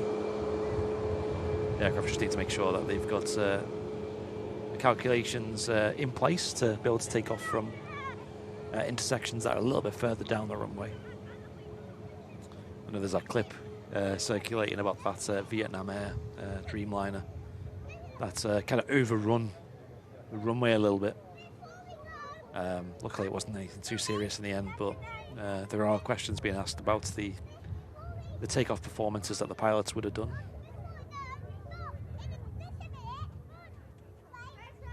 Those pilots need to factor in things like the weight of the aircraft and center of balance, center of gravity and things like that.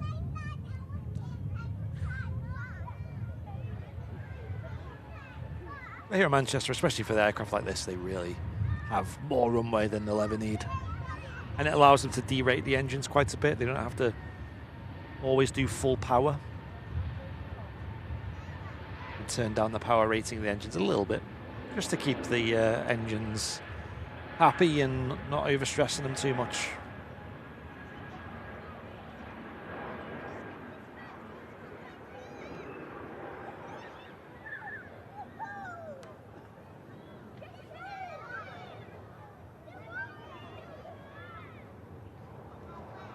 Andy saying, recently set my flight radar to ping when there's emergencies, 7700. Never realised how many there are.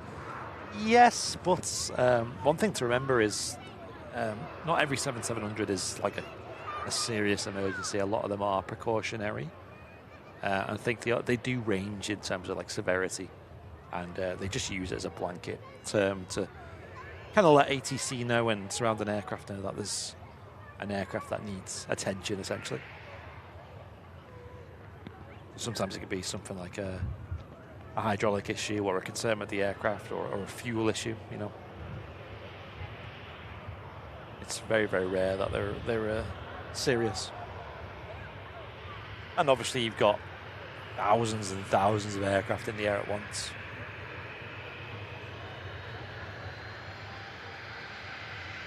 Paul saying Global Airlines A380 has been pinging quite a lot recently but not moved. Hey, isn't it interesting how we've not really heard anything about Global Airlines? I've spoken a bit to the owner, you know, James Asquith. I've spoken to him a few times, and he's kind of alluded to like things up and coming, you know, to keep an eye out for, but he's not really said anything set in stone. Been very quiet. I think they got stung a bit by that initial debut flight that they did from, was it Glasgow or Edinburgh? I think it was Glasgow. And then, of course, one from Manchester as well. I think the reviews and the press weren't too impressed by them flights.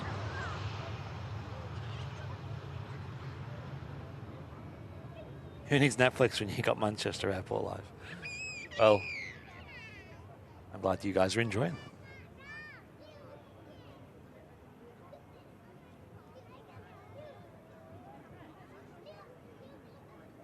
Nice Meep. You caught that departure there.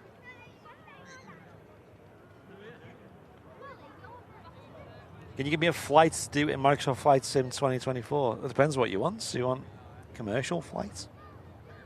Like an airline route? There's quite a cute app you could get. I don't know if it's on web browser as well.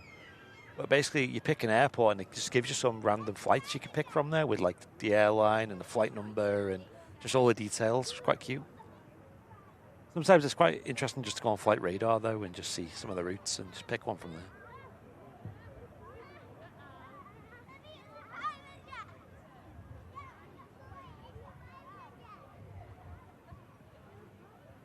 Logan Air sending in the ERJ 145. Rolling out from Newquay.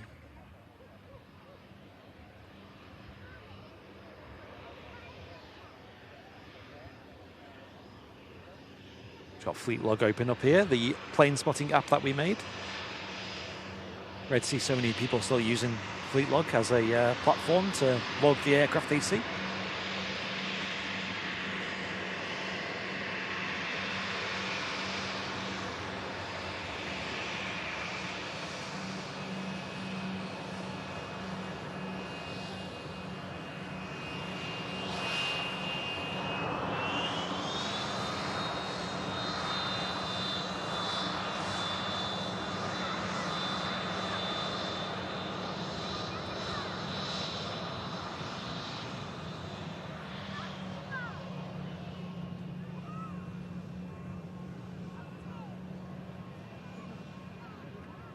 Local aviator, welcome in.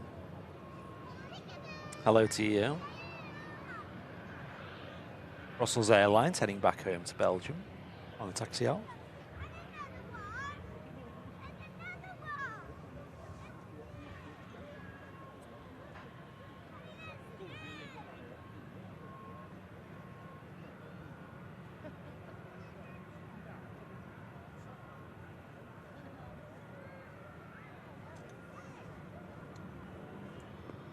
You Heavy's on the way out, nice. Yeah, I see the Cathay Pacific on the taxi and also the Jinyao today in the Chinese Peony scheme.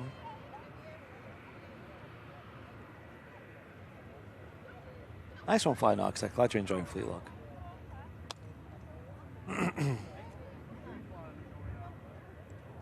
Yeah, still hundreds of people actively using Fleet Log. It's our app that turns plane spotting into a bit of a game. You can log planes on the go and on your travels while watching live streams. We're still working on making the app better every single month. Trying to release regular updates. Keeping on top of things like fleets and all the database of aircraft and special liveries and stuff. It's a great app. Can you guys explain a bit more about Fleet Log? Yeah, so yeah, it is a plane spotting app. It's similar to Flight Radar, except it's more geared towards logging the planes. So although you can click on planes and you can see where they've come from, where they're going, there's like a map view. It's got quite a smart labeling system. The map is a little bit more geared towards aviation because if you zoom into airports, it has like taxiways, holding points labeled on the gates,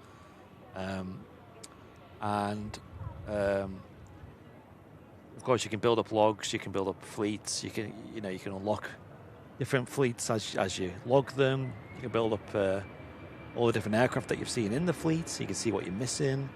It's got challenges that you can do every single day, or you can just build up the general number of aircraft that you've logged. When you've clicked on a plane that you've already logged, it tells you when you last logged it. You can log planes that you've flown on, or if you're a pilot, you can log planes that you've flown, you've piloted. There's loads of features there. It's just a really nice plane spotters companion app.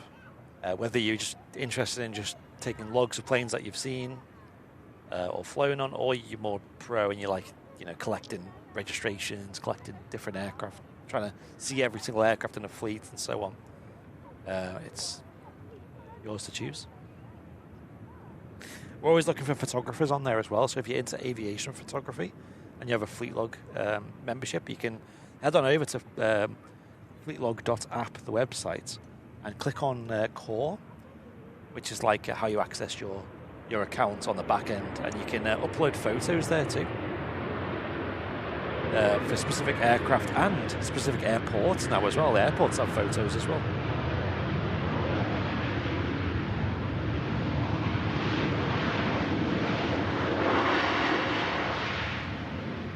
It's well worth checking out though. If you go on over to fleetlog.app, you can get it at the best price. I think it's just £2.50 for your first month.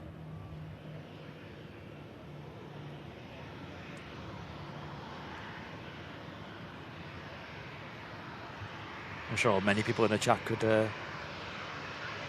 put their personal testimony about using Fleetlog, because I know a lot of people in our community do use it. Some people even use it while watching the live streams.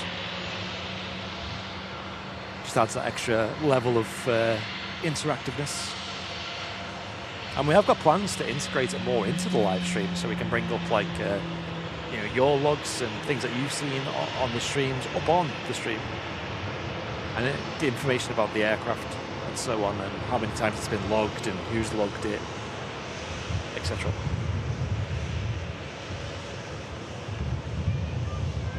Oh, and yes, if you're business class or above VIP, you also get 15% off for life with Fleetlog. Well worth it.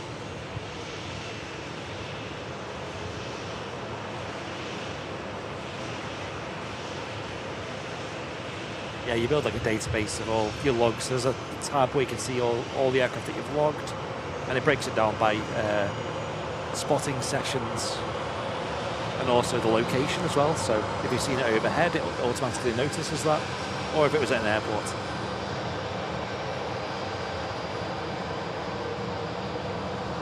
Ryanair making a fuss here, coming in from Cologne over in Germany.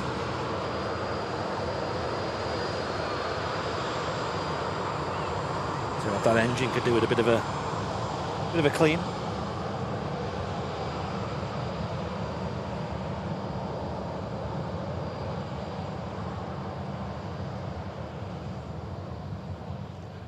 Wings bouncing there on the 737-800 series. They had to do a little bit of work to reinforce the strength of them wings when they installed them wingtips, the split wingtips. They do carry a bit of weight to them, which is interesting because it actually saves fuel in doing that.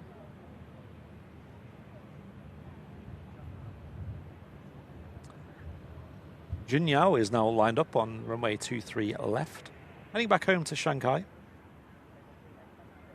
All the Junyao Dreamliners are in special liveries. This one's probably the least special.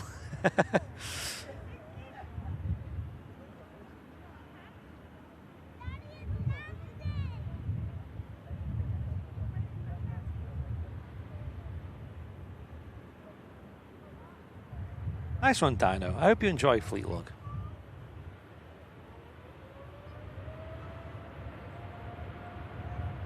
Let us know how you get on.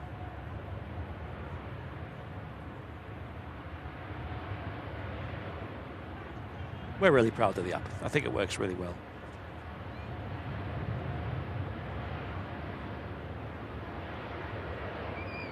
Junyao Dreamliner just rolling on 23 left. They always use a lot of runway, these aircraft.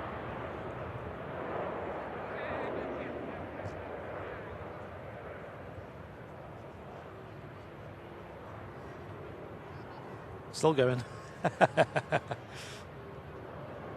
And there you go. Now airborne.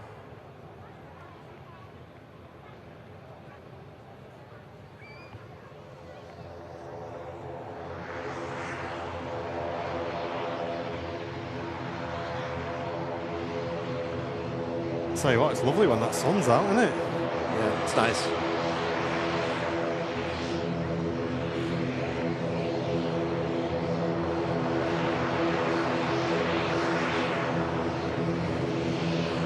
Couple of nice departures on the move. Cathay Pacific, Virgin Atlantic out to Orlando.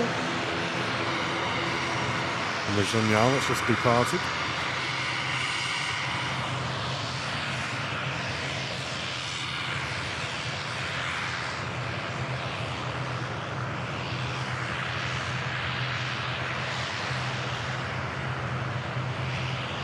Welcome in, Nigel. Good to see you. Hope you're enjoying the RVP.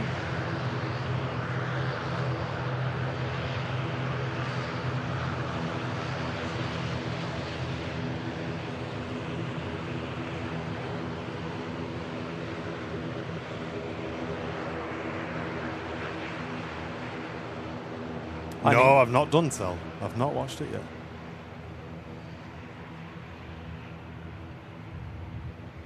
Have you seen that video of Joel's? Which one? He had a pan.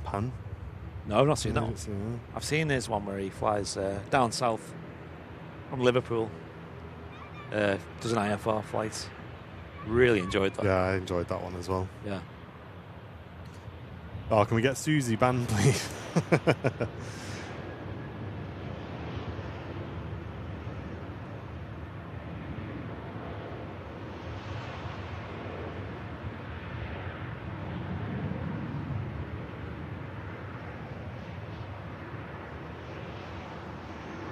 Hey up, Wingspan wants to give a big shout out to Jack, who's enjoying the stream. Both him and his dad, big Av geeks from Melbourne, Australia. Wow. Welcome in, guys. Yeah, welcome. Welcome to Manchester. It's fine, just vacating from Rome in front of us. Cathay Pacific lining up to depart out to Hong Kong.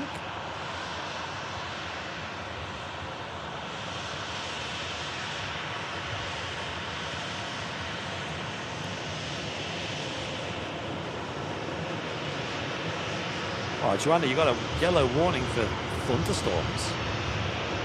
Wow.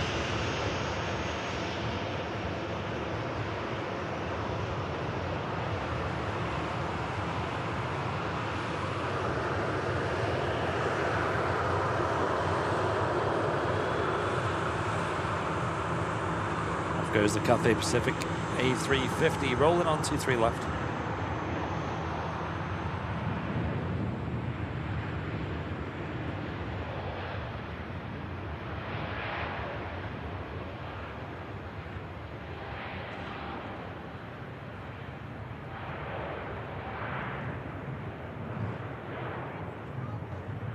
Using quite as much runway as the Junyao. A little bit more power in them engines on the A350s.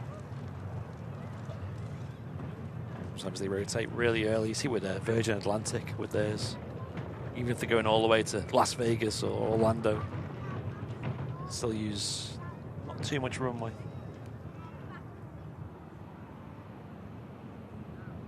Bit of a queue to cross the runway at the moment. Yeah, look at this. They're just waiting for an arriving Logan Air from Aberdeen.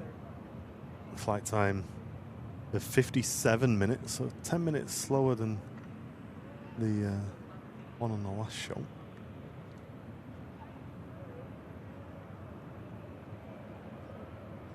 Wow, really, Flying Architect? We'll see, eh? The amount of times we've been forecast thunderstorms around here and not had them is pretty ridiculous. Yeah, I've not seen a good thunderstorm for years. Yeah, same. That one that was like over Barton a good few years back now. Oh, yeah. That's the best one we've had in a long time. Yeah. And then there's that one overnight back in 2020. It was like August 2020 it was. Mate, me and you need to have a pact where as soon as we get something like that again, we meet up and we just go for a drive. And just try and film as much of it as we can. Yeah. Because that was something else on that one. Your stream. Oh, yeah. Mate, I would be down 100% for that. Like, you're driving, I'm streaming. Mate, it's happening. With a VIP re-timmer. Get out! Screaming the head off me. Come on! Let's see it. Get in the car! Get in the car! I need to shoot the thing. Get the drone out. A lot of people do that now, don't they, in the States, live streaming storms. I'm sure I've seen one Reed Timmer stream, right? It was this big storm in I think it was Florida, I think it was. When they had that one in Key West, was it?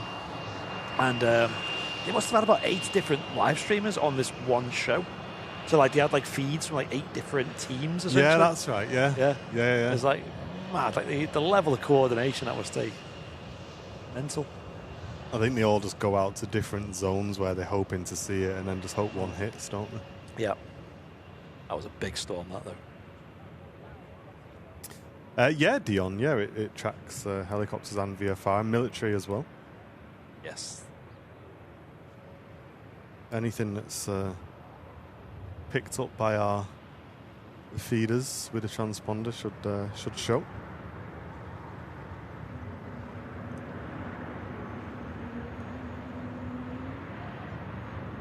In from Lanzarote, this Ryanair. Do you know, we were a bit gutted about them because was it Wednesday last week, the solar eclipse? Yeah. Partial solar eclipse. In Menorca, it was a full eclipse. And we flew there the day after. Oh. If we went a day before, we would have seen a full solar eclipse. So we were getting there, and everyone was probably there just to see that. You know, we were just there, like, "Hey, we're here for a holiday." Right. Start eating your greens, and you'll have to go back in 2090. Yes, yeah, that's it. Apparently, there's one next year. Apparently, but I'm not sure where that is. August next year, I heard. You know, I'm sure when I text Tom and Anne, he told me about that. Did you go out and see the one last week, did you? Yeah, that's why I messaged him to say thanks for them glasses, because me and Jen had a really nice time. Yes, they came in clutch then. Thanks, guys. So apparently, here we go. He said there's one next year. It's going to be a total eclipse around southern Spain, Gibraltar, and northern Africa, down to Luxor. It'll be visible in the UK, but it'll only be 40% coverage. Oh, that sounds like a lot less. So you've got a lot more of a chance of, well, obviously, weather dependent next year in southern Spain. Trip to Malaga, you'll... Yeah. Wow, I wonder what time of the year that is. I heard August, I heard. Oh, is it? Yeah. I'm not sure about how true that was.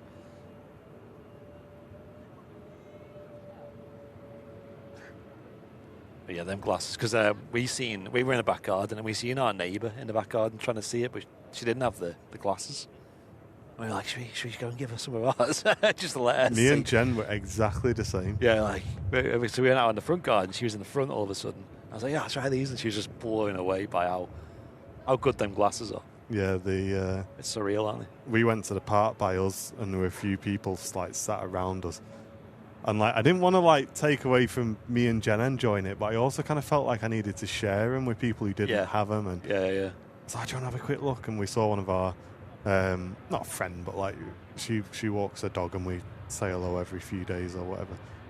I said, "Oh, do you want to have a look?" And so she had a look through the glasses, and there was a lady sat next to us. Who we were going to offer the glasses to, but another gentleman offered theirs. So yeah, it was nice because everyone was like just sharing the glasses round, and there was a good 150 people all sat there watching it. It was mega. I heard Heaton Park got busy though, didn't they? I heard those big crowds. Yeah, just a bit, yeah. Tom and Ann thought 400, 500 would turn up. 5,000 people arrived. Oh my gosh. Apparently it got a bit... crazy. Yeah, to say the least. I think it got a bit violent at one point. Oh, gosh. But what was maddest for me, though, wasn't so much the eclipse, it was the effects of the shadows. I don't know if you've seen that much. I didn't see that, no. No, we had like... so there's this trick, isn't it, people are talking about with colanders, where like you look through a pinhole shape, it changes the shape of the, through the colander or whatever, it turns into little crescents.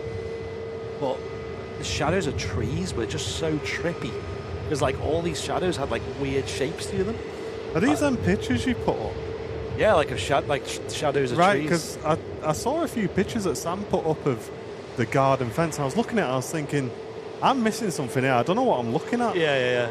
I suppose it's harder to see on a picture. When you're there, you can see it like kind of shimmering and stuff. But yeah, basically that effect went through like kind of like trees and stuff. It kind of looked like bananas on fences, you know, like little bananas on the fence. Weird. It was so trippy. Wow, Paul's saying there's a massive thunderstorm there in Thailand at the minute. Oh wow, send it our way. Ryanair from Berlin. We got TUI Dreamliner from Montego Bay on the taxi out.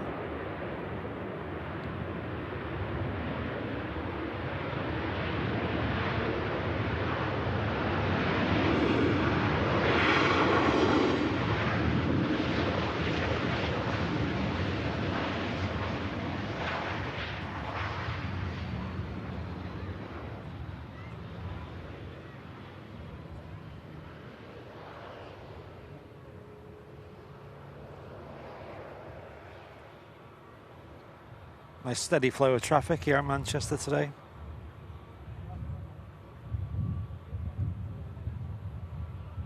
Yeah, I saw some really good pictures that people are taking, you know, with the proper cameras. Yeah. I was not brave enough to do that with my camera. Yes. You would have needed like a pretty strong filter. Yeah, like them eclipse glasses, you can't see anything through them other than the sun. No. Like it's just completely black. So for a UV filter for a camera, you need something pretty heavy duty. Shahalan, welcome in. Good to see you. Tried putting the sunglasses in front of my iPhone camera. So I got a couple of like iPhone pictures of it. Yeah, same. I tried that, yeah.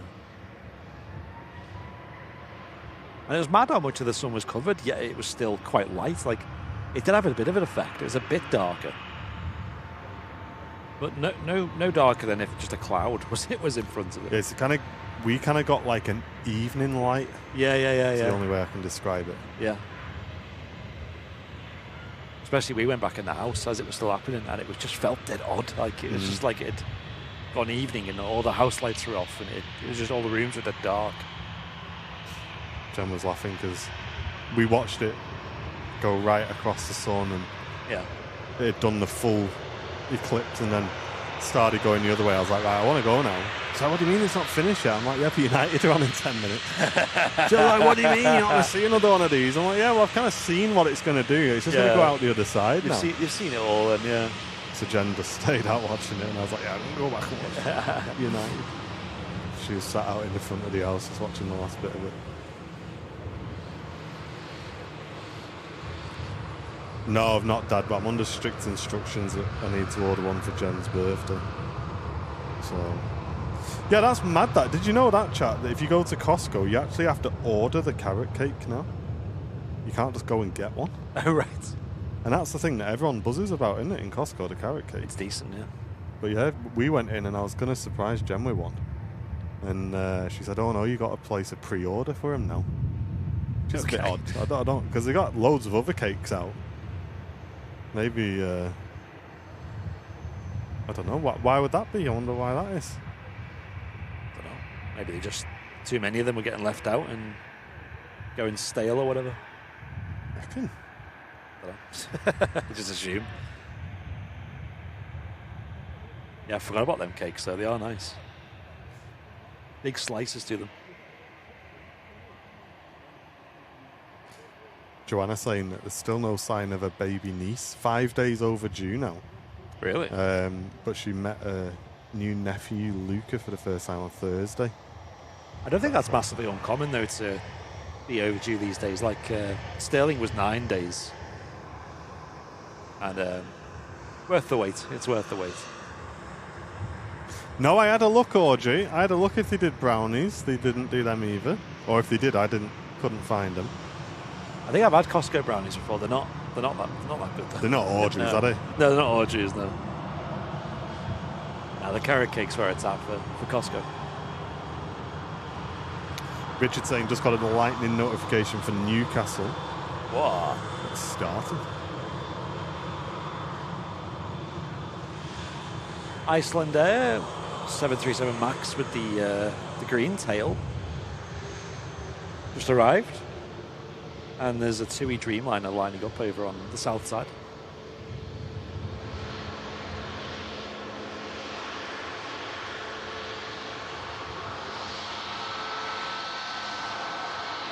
They're going on very long walks.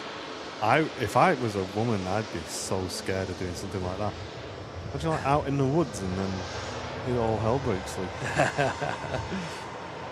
I think it just from the experience of Sterling and that, I think they come out when they're ready. I think they're not because Sam was trying everything, like all these yoga stuff and curries, Nando's extra spicy.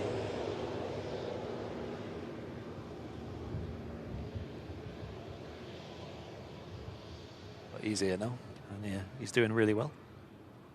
Mate, he's got such like a funny face. He's like his mannerisms and that. Yeah. He's just like he got like proper cheeky grin on him. Like when you make him laugh, he's like I was laughing my head off when I saw him. Yeah, he flies dead well. He started kicking off yesterday when we started moving, just because he was tired. Like he was, it's been a long day. What's his favourite plane? 737. 737. Yeah, he's not happy with this plane. Yeah. He was flying on Airbus. And I was just thinking, like, everyone around me is going to be like, oh, here we go, a baby on the plane. Here we go. I was even saying, I was like, don't be a baby on the plane. But after that, the whole flight, he was chill and dead nice.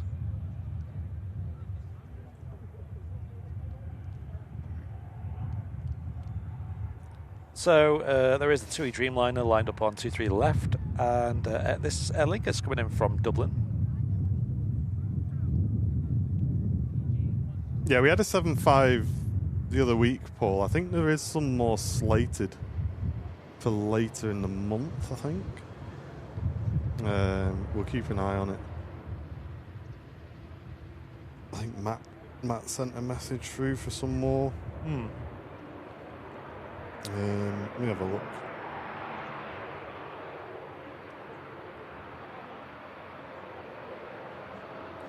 Yeah, very end of August and beginning of September, there might be a couple more 7.5s.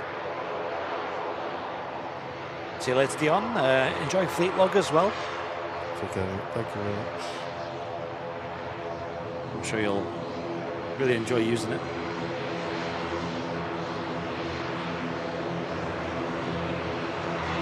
TUI Dreamliner Montego Bay on the takeoff roll.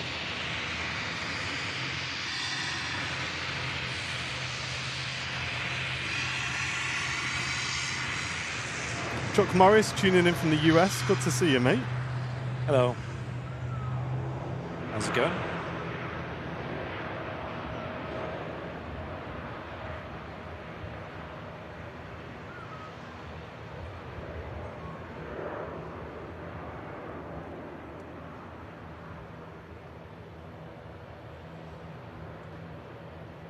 Well, there you go. Flying Architects Isle of Man on Sunday, 9 a.m. departure, 1 hour, 20-minute flight. Returning at 2.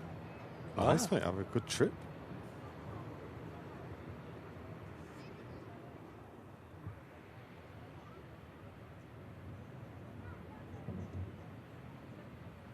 Virgin Atlantic A330 is on the move. That's heading out to Orlando, Florida. An EasyJet just touching down is in from Bilbao. So for you guys in the chat, have we got any holidays booked? Where are we going? Have we all had our holidays now? I suppose we're starting to get towards the end of the school holidays now, aren't we? I think next week some of the schools start going back. Or week after, rather.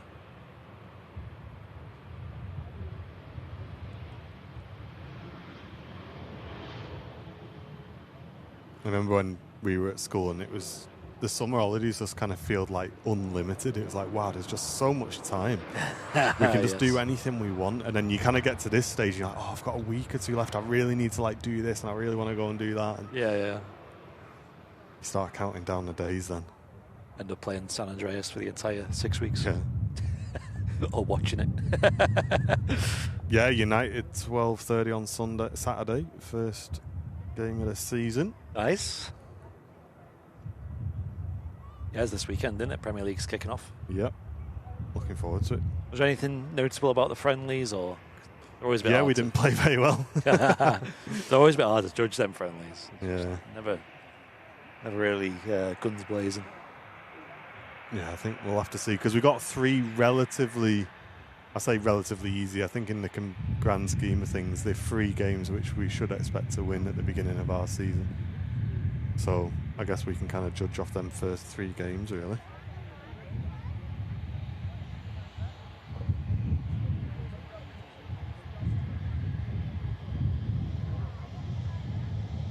EasyJet A320 heading off to Bordeaux, which is in France, west coast of France. Yeah, it's Hull, Ipswich Town and Everton. Oh yeah. Our first 3 games.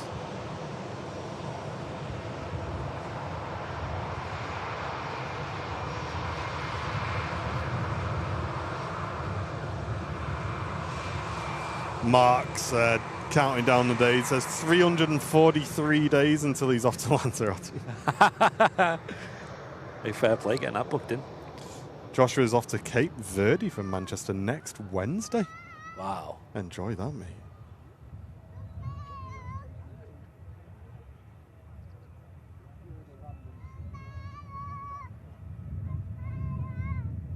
What'll be first, United winning the league or the first UK full solar eclipse? Yeah.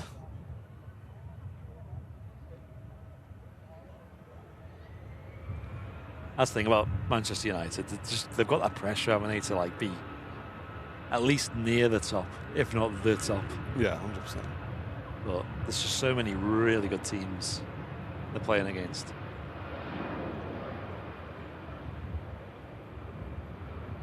All my family are all Evertonians, and it was never that expectation. It was just like, can we get top half this year? Well, the problem is with United, it's a lot of it's off the heritage of the club rather than the actual quality of the club today, and I think that's what a lot of fans buy into, and that's why they make so much money and everything like that. It's the history of the club. Yeah, when I was watching back in 2010, 2011, they were like the bee's knees. Man U. But if you just judge it off today, like, we're not going out and buying incredible players. We're not challenging for big trophies. We're just not that good at the moment, if you're being honest. Hey, Henna, welcome in. Hey, good to see you. And Nevo as well, good to see you, mate. Hope you're doing well. There's no way United are going to be second this season, Joanna. Would be interesting. What were they last season? Top 5, were they? Yeah, were we? We weren't third, were we? Were we fourth? Third or fourth? Because we got the Champions League placement off it. Yeah.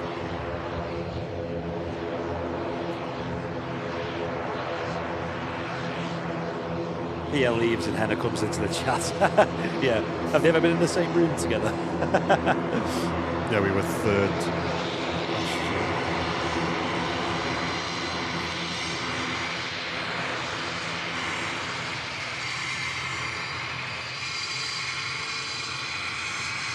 I don't know, Clance, man. They've got 2 weeks left. Whatever they're doing, they need to just crack on with it.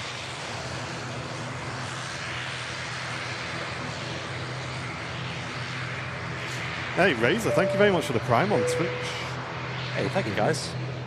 Thanks, Razor. Welcome to membership. There's Atlantic 3:30. Out for Orlando, crossing over to depart.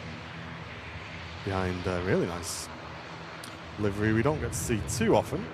Malta Air 7-3. I'm not seeing that.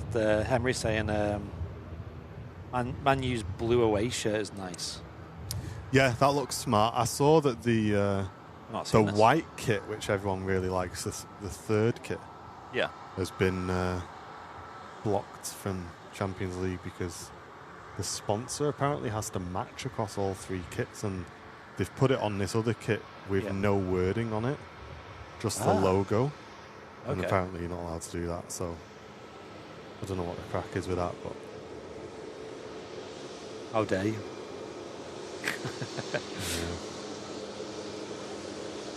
Hey Darren, welcome back 30 months as well. Thank you so much.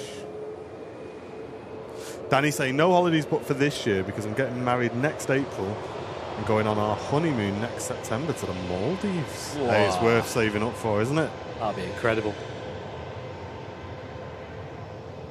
Yeah, doing very well, thanks, Darren. Good to see you, mate. Thanks for recommitting to the channel as well.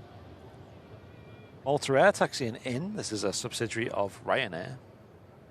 Bit of a strange subsidiary, and fair play to having their own unique livery. Again, I'm still not 100% convinced why they have their own livery, considering you literally can't book a flight with Malta Air. It's just got to be Ryanair. But it looks nice. Yeah, so Raj, the RVP in the evening is great. It's nice when the light moves around and you get some nice photography as well. Scandinavian from Oslo just vacating. Now we're in a 45-minute flight there. Yep, as a Virgin Atlantic lines up on the runway, but not going to take off straight away. There is an EasyJet also lined up on 23 left ahead.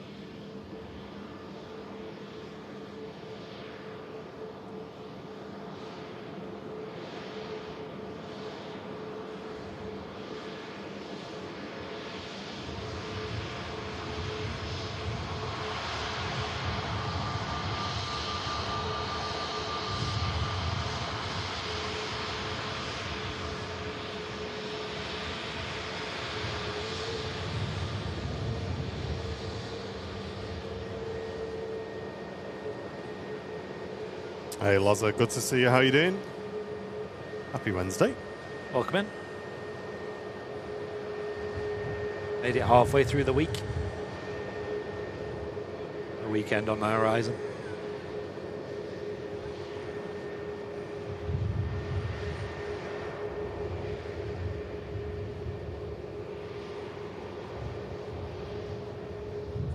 Sorry to hear that, Neil, mate. I hope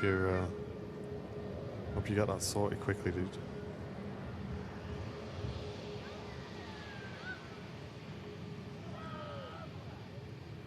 Oh, Andy.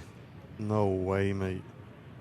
He had a holiday booked for this Friday to Tenerife, and he's had to cancel it because he snapped his Achilles. Oh, man.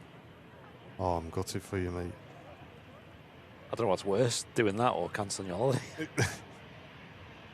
I've heard it's not.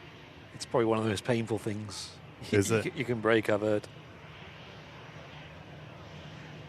I think my dad's How do you done it. do that? I know my dad did it. I think he did it twice, I think. We were playing football.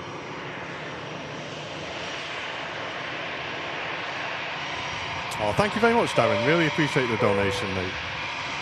We've had a coffee this morning, so you've just covered that for us there, Darren. Thank you very much. Cheers, dude. And DS3 with a 13 months as well. Welcome back. Kevin tuning in from Shanghai. Hello. Hello. I'm so slow. I put my coffee. I drink coffee so slow these days.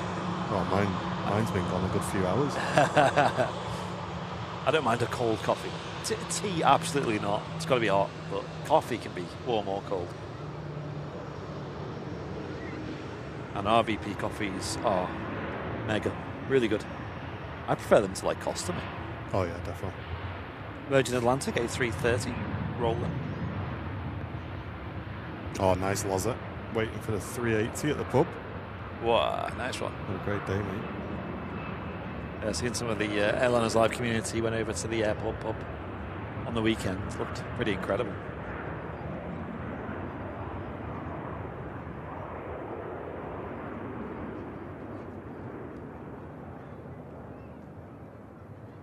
Hey, Danny Taylor in the chat. Welcome in. Hope you're doing well. How's things coming along with the new little one, eh? The new addition to the family.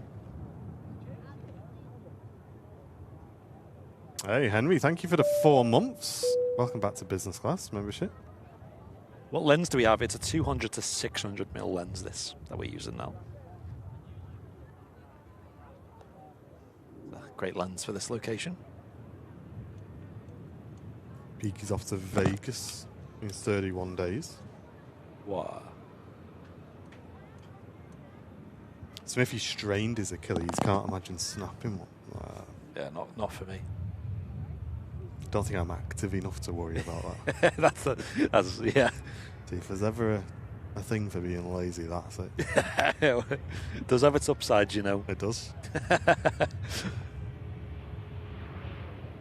Yeah, my dad used to do religiously used to go to five-a-side football of an evening. You know, like with all his mates and that, and the amount of injuries he sustained doing that was quite ridiculous.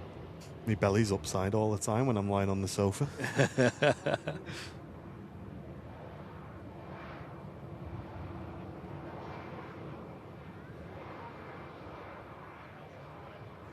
Oh yeah, Danny, that sounds about right. Get your helmet on, Danny. Hide in the bedroom. I think as having kids though, like everyone thinks that having 2 kids is like, you know, double the stress as having 1 kid, but it doesn't feel much different because you're already used to that whole routine of having kids. It's going from 0 to 1. That's the big jump.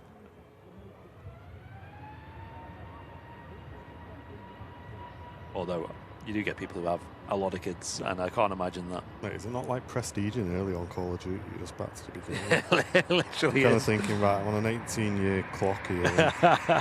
I'm 6 years in, but let me just reset it to 0.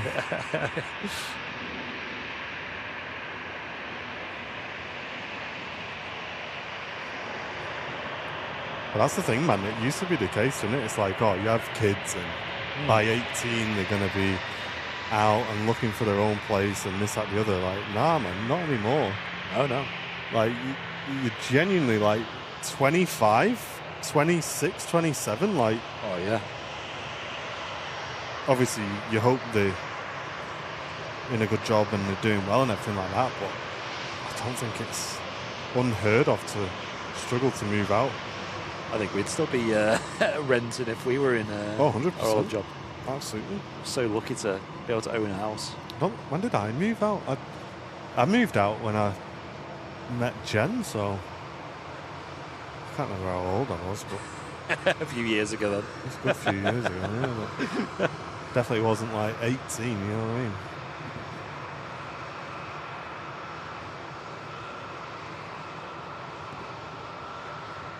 mean? Ian saying him and the wife have 7 kids. The first one's a game changer. Okay. Yeah, from there it's like, I think the shift gets smaller. Still a big shift, like. Yeah, Danny, it was six year difference it's going to be. With Sterling and Dakota, that's a really nice gap, I think. It's probably, you know, it's probably nice to have kids quite close together in terms of age, just for like when they're growing up together. But on the flip side, Dakota's like quite independent. Whereas I couldn't imagine having like a 2-year-old and a newborn, because they'd both be like requiring like 24/7, like you know, monitoring. I guess she's old enough to kind of help out a little bit as well. Exactly. Yeah, she entertains him. He seems to like her a lot more than he likes us. Like she walks into the room and he's just like face lights up every time. Dead happy. Like, yeah, it's her way. 2014, Jan's saying. 2014, flipping heck. The world was a different place back then. I think just 2019, everything felt different. So I was 23 when I moved out. 23. Mate, things were different back then, man. We had an apartment, right, with a balcony overlooking Salford Quays, beautiful view, absolutely amazing, like great location, really prime location, obviously with BBC and everything being there. Yeah. 600 a month. That's crazy. Mate, can you imagine? Yeah. Rent now. Easy. £1,000 a month. Yeah. Easy. Yeah, that'd be, at least that. Yeah, it's a lot. Virgin A350. 1,000. This is positioning out to Edinburgh, so should get up nice and quick unless they do quite a big D-rate on it. Rosa was 28 when she moved out. Yeah, I'm not surprised. Wow. Opium saying I'm 25, still live with a mum. I work 50 hours a week. It is difficult. It is, mate. And me and Andy have been completely honest. Like, without Airliners Live doing well for a few months, there is no way we would have been able to get a deposit for a house. Yes. Yeah, There's I no never way. ever came close to that level of savings ever. Like Me neither. And what did it lasted like 6 months, and then yeah, Facebook changed everything. yeah. But yeah, we without that, there's no way. Me and Jem were trying to save up for years, and you're lucky if you can save 100, 200 quid a month when you're renting. And you're expecting 10% of a deposit on a house that's easy like these days. What's houses these days? Easy like 260, 250. 250, yeah, probably at least for a decent family home. Like, how's anybody going to get like 30 grand when you think about legal fees and everything? Yeah, That's just crazy, man. bad money.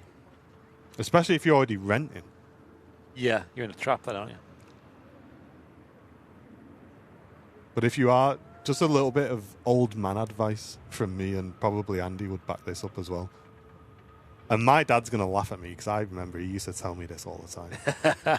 When you're living at home and you're in a job and you're getting a wage, save as much as you can. Yes. I love gadgets and gaming and all that stuff. I used to buy so much stuff. Yeah, same. And if I would have just saved for 2 years, the amount of money on rent I could have saved would have just been crazy. Yeah, going out as well. That you spend a fortune these days on drinks and things. Yeah, and all mine was just buying things. Yeah, I was really bad for that.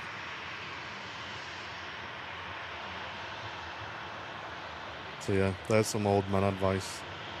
Knuckle down and save for a few years while you're living at home. That's what I'd do if I had another go. But then I was chatting to Owen last night, and he was saying, well, there's two ways he's looking at it. He can either just go full out save mode, yeah, or he can travel the world. yeah. Because he's saying, well, we're not going to be able to afford to travel the world when we've got our own place either. Moved out, yeah. It's catch-22. I think he's doing the right thing at the moment.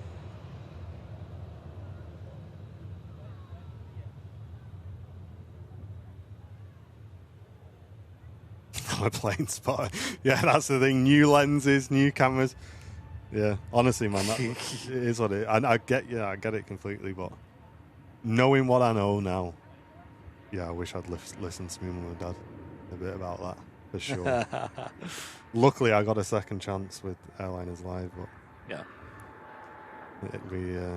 we had 10 years of, well, not 10 years, probably had 7 or 8 years of renting. Which, if you think of all that money, man, oh yeah, that is a lot of money. That. Yeah, I think I had about 10 years of renting. Have you heard about the Belabor story today? No.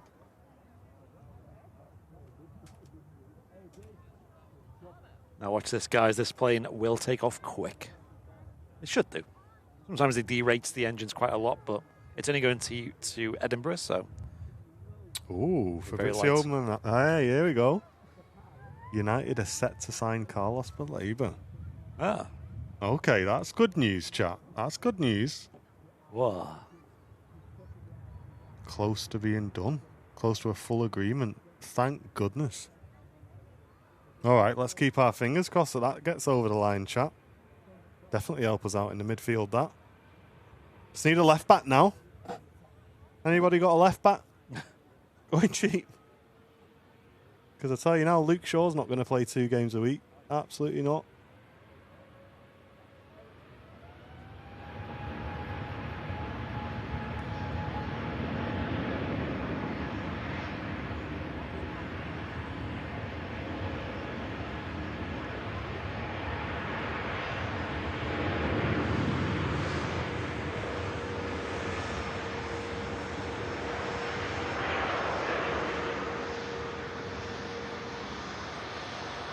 There goes the repositioning flight off to Edinburgh.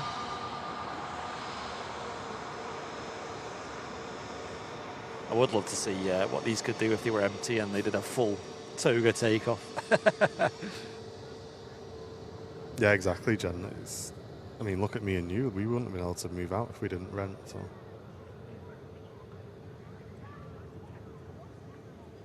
Joel saying, when do you think was the best time that you've streamed at the airport? I mean, it's always the storms. I mean, the storms always give like Oh yeah. the thing. I think one of my favourite ever shows, and it was kind of because it was completely by accident, was that snow show. Yeah, when heavy snow just Yeah. not forecast as well. We got heavy snow, and it was completely. Well, it wasn't kind of unexpected, but it took us by surprise. So I think that snow show was probably one of my favourite ever shows. Yeah.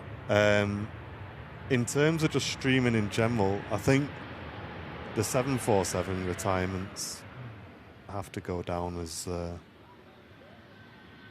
Yeah, I think that's a big thing for the channel. Those, yeah, they really helped the channel a lot actually, because they really kind of kick-started us back into streaming after COVID.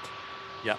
And it really kind of gave the channel a big boost to get cracking again. So yeah, there's a few highlights there, I'd say. Another one I got reminded of, me and Sam were talking about, was the Doncaster, the last flights from Doncaster stream that we did. Yeah. Because, like, how we caught the managing director of TUI UK, he's a pilot, flying, talking on radios, and the lady as well who took off before, quite an emotional speech as well. And then it got picked up by BBC News, it got put on BBC News, our footage as well. And it's just mad because it's just like one of them really emotional moments. I know Doncaster wasn't so close to our hearts as some people's, but it was a proper magic moment, that. And I was saying to Sam, like, I had to pull out all of the stops there because we had the Sony RX10 cameras, but the airfield was completely dark. There was no lights. It just had, like, taxiway lights. Nothing, yeah. But there was a full moon that night, so that was kind of illuminating it just enough. And I had to pull out all the stops on the camera, you know, like getting the shutter speed right, the aperture, all like the extra settings, like the DRO modes and all these color profiles, and just to really milk as much as possible from that low light scenario, and just getting enough to see it, like enough to, like, you know, for it to be decent. Because it really was like middle of the night, just moon illuminating the airfield. I don't want to bring the vibe down, but I am going to call this guy out. McLaren's. Don't come in here and say nonsense, mate. Saying ADHD is like anxiety. When people say they're anxious, they're just panicking. From somebody whose life has been limited severely by anxiety for over 25 years, don't come in here and insult me and say it's nonsense and it's nothing, mate. As are a lot of people in the community as well that struggle with it. Yeah. It's limited my life massively for over 25 years, so don't come in here talking nonsense, mate. Yeah, they might have had experience with people who have different levels of it, but there are people who really struggle with it. And yeah, just so you know, they're just scared of something, like it's nothing. Like, yeah. If that's what you're saying, you don't understand it at all, mate. It literally made you physically ill, didn't it, for like months? Yeah, I had quite a bad experience a couple of years ago, and it took me 6 months to get back to some sort of normality. And even now, I'm not the same as I was before it happened. So I think you just need to educate yourself a little bit more about that, mate, to be completely honest. Yeah. I understand there's like different levels to it, of course, and maybe that person's not seeing that side. Yeah. I hope you never do as well. I hope you're not affected by it, but yeah, just be careful, man, because it affects a lot of people. Like. Yeah.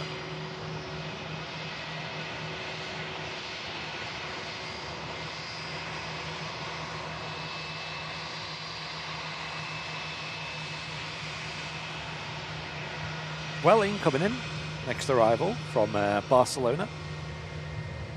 An Airbus A320 with the IAE engines.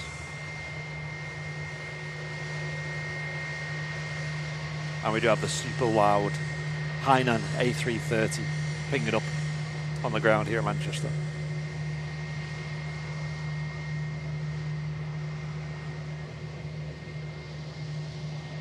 You had the 330 Neo in with Hainan while you were away. Oh, nice. Which was a bit of a treat.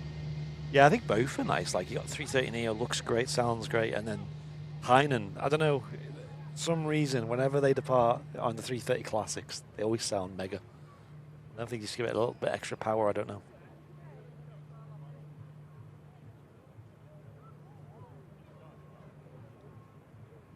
Next in from Mercia, EasyJet A320.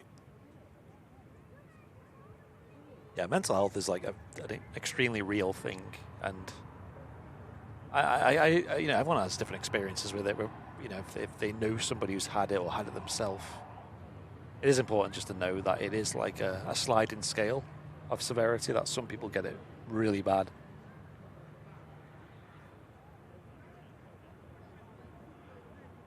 It's definitely important to keep that in mind. Yeah, we're always trying nice and open about it on the channel as well, because people look at me and Andy or whatever. They go, you guys are like sound like you're streaming in front of thousands of people like 3 times a week. You know, anyone can have it. You know what I mean? It is how it is. So you just got to take each day as it comes, and that's why we've always just been dead open about it on the channel. Because I'm lucky; I've never really been too bothered about talking about it. You know what I mean? I'm not bothered what anyone thinks, but there are people who'll just like be ashamed to talk about it and stuff. So yeah, it's important to try and break that down a bit. So we'll always try and do that on the channel, as always.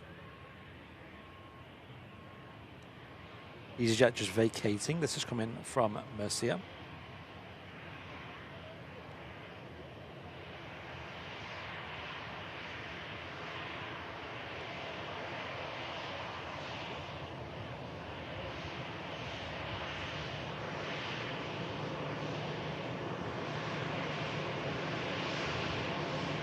Hey Rachie, good to see you on the weekend. Thanks very much for the cake as well. There's a couple of slices of cake. Me and Mrs. Airline has lied. Had that nice cup of tea on the way home. On the way home, when I got home. I didn't eat it on the way home.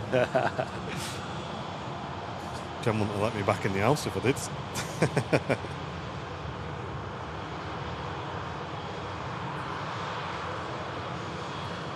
Yeah, Joel, that's a good question. Asking about why would the Aer Lingus A330 so much louder. They had a different engine altogether on the Aer Lingus UK ones that they had at Manchester. They had CF6 engines, which were the same as they used on the TUI 767s back here at Manchester as well. These days, you literally don't see them engines at Manchester. I think Turkish Airlines operate some with them on, and sometimes you might see them at Manchester, but other than that, you just don't. So we're kind of stuck with the Rolls-Royce RB, Trent 700s rather, not RB 211s, which they do sound good. They're just not as loud in terms of like just sheer decibel level. Yeah, great question.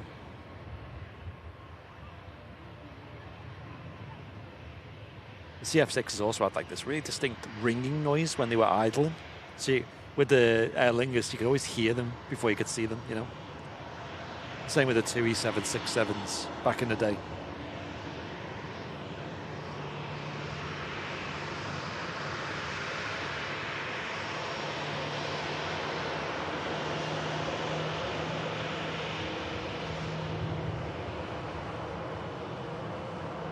Ultra low-cost airline of Ryanair coming in from Brussels.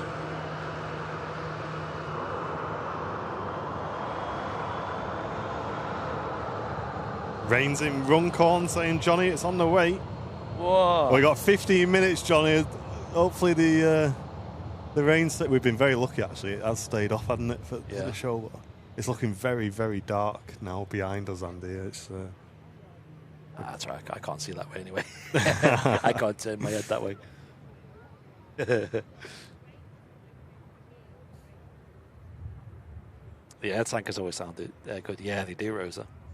One thing I love about the Rolls-Royce variants are they have that spool-up noise. They have the big Wookiee howl, long spool-up. A nice loud growl as the engine hits that takeoff power.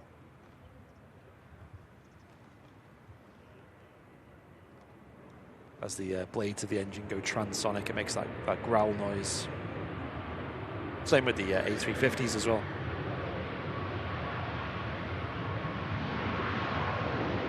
Hey James, welcome in. Thanks for joining us for the last sort of 15 minutes or so today. Yeah, appreciate it. It's been nice and busy in the chat. Really love you guys when you're nice and active in our chats. Even if you're just sharing what you're up to that day, or if you've got any trips planned, we're more than happy to hear it. Although the Emirates 380 is half an hour away if you want to wait for that. Yeah, can do.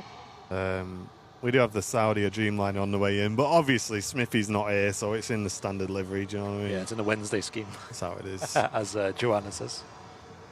Or Joanne. John. You're John. What am I saying, John?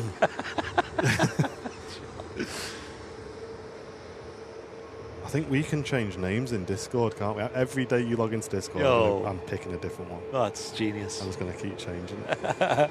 Who are these mods? I've never heard of these. Who's John? John Smith. What, John Smiths? John Smiths.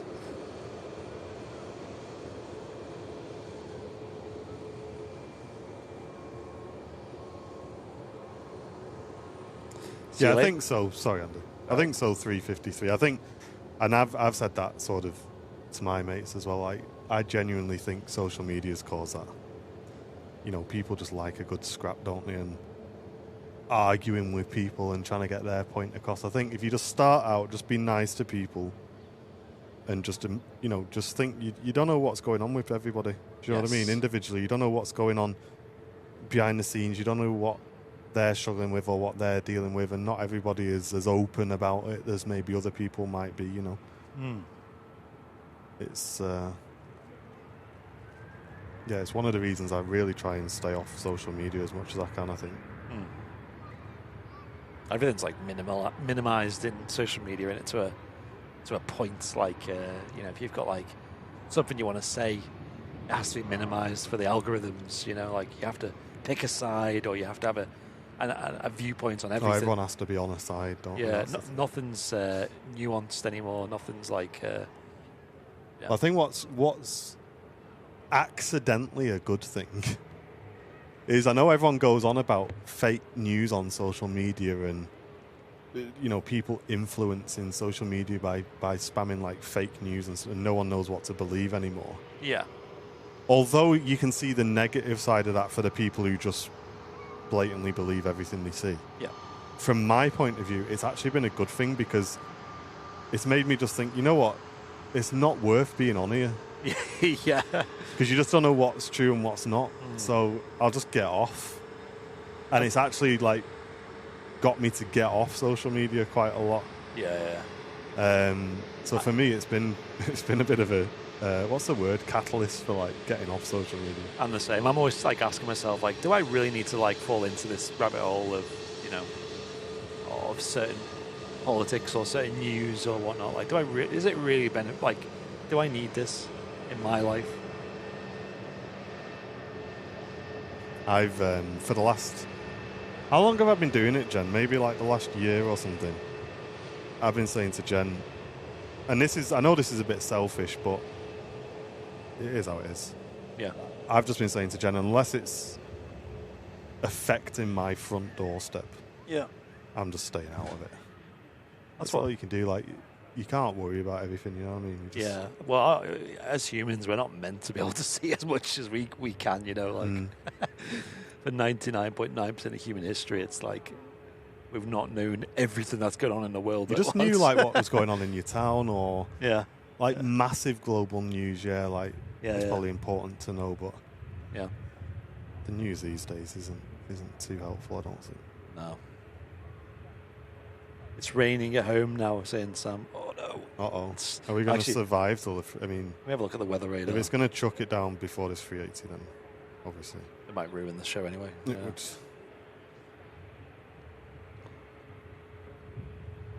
Let's have a look. Have a look. Yeah, Helen, that's a good one. I listen to a lot of reggae music, and there's a tune that I listen to which says, I think it's by Culture. If anyone listens to Culture, a really nice reggae band, and they say if you smile at the world, it's like a mirror, and the mirror will smile back at you. That's what Culture says on a reggae tune. Yeah. I just think, that's quite nice. It's a bit, you know what I mean? It's not like, have a bit of a laugh, you know what I mean? Don't take it too serious, but that's a nice way to try and be in it. Try and do something good, and that's why we try and keep the streams like dead positive and, you know, just a nice chilled place to be. So it doesn't look like it's going to chuck it down in about 10, 15 minutes, so it might just kind of ruin the show a bit. Okay. Well, we got this Heinen out then. It's just about to cross, and then we'll wrap up. Yeah, that's fine. It's starting to rain already, to be fair. Oh, is it? Yeah, just a little bit. Hey, Ann and Tom, thank you very much. Gifting a membership, really appreciate that. Hey, thanks, guys. Hope you had fun on Sunday. Hey, Lee, how you doing, mate?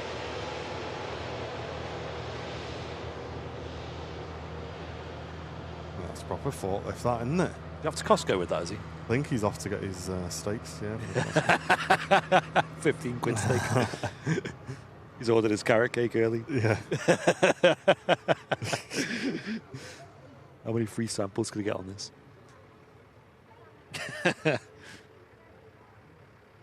Thanks very much, Anne, for the gifted membership.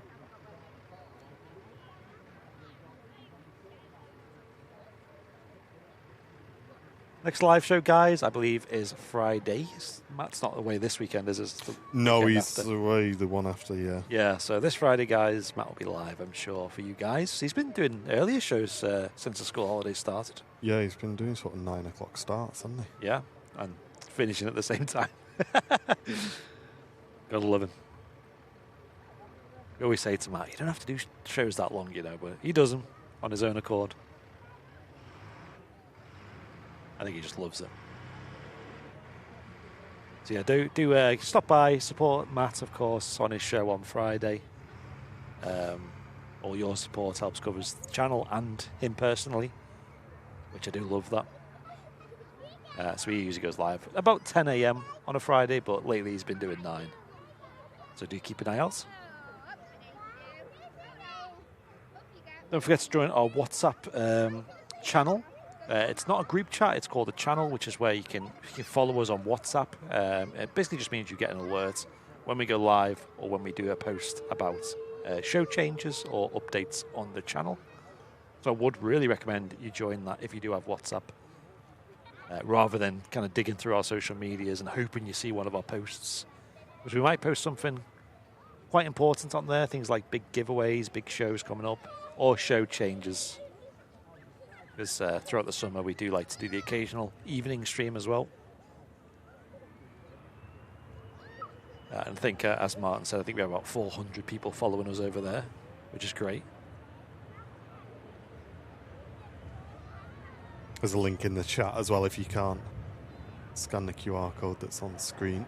Yeah, give it a go. Well, thanks for being with us today, guys. Good midweek today. Thank you for the gifted memberships as well. It's very kind of you all. Because on Sunday just gone, I watched for a bit over on my holiday, and I didn't get an alert on my YouTube, even though I have my alerts set to all as well. I just realised, I was like, hang on, it's like 11 o'clock here, so it's 10 back home. I was like, hang on, live stream's going on. Yeah, exactly. I didn't even know. there was no ping or anything. And I was greeted by Captain Mark's autopilot module that he brought.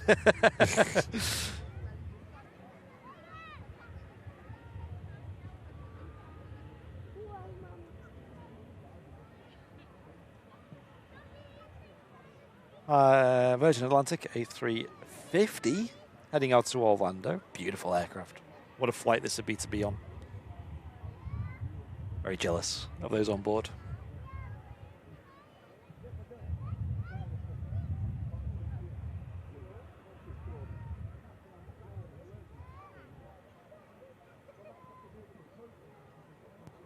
Biblical rain in Leeds. Oh, okay. Yeah, I was just looking at that. It's getting thunder and everything over there. Looks like that will be avoiding us, but we do have a big rain cell about to hit us, so we'll be wrapping soon, guys. Smithy saying 9 on Friday as well this week. Cheers, Smithy. Thank you, mate. Smithy, none of them sims have gone off either, by the way. So Let me know if you get here on Friday and anything's changed. Yeah. And Lee Davies with a gifted membership as well towards the end of today's show. Thank you, Lee. Nice one, Lee. Hope you're doing well.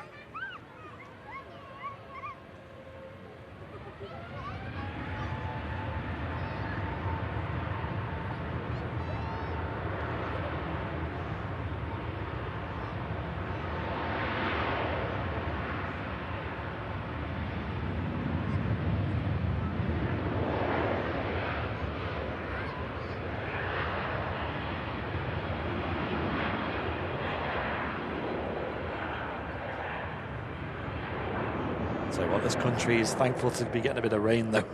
Yeah. It was getting a bit prolonged. Look at the grass here. There's just nothing left of it. Yeah. Luckily, we never had any of that hose pipe band stuff up here, but I heard there was some down south.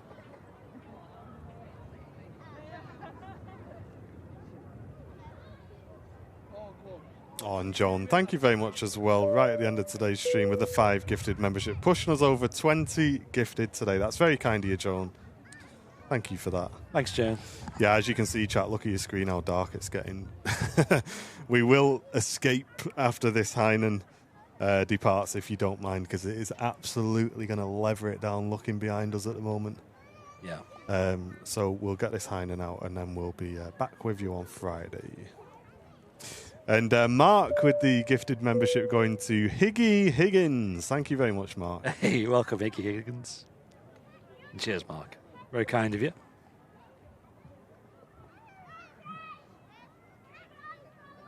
Oh, good luck with the recovery, Andy, mate. Yeah, all the best. Feel free to check in the stream where you can and let us know how you're getting on.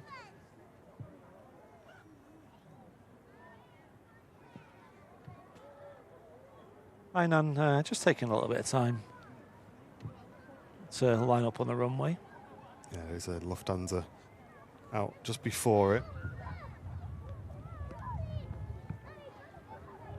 Cheers, Duffy. Thank you very much. Glad you enjoyed it.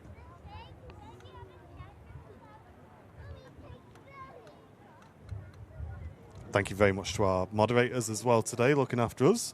Good to have Brownie back up on the camera as well.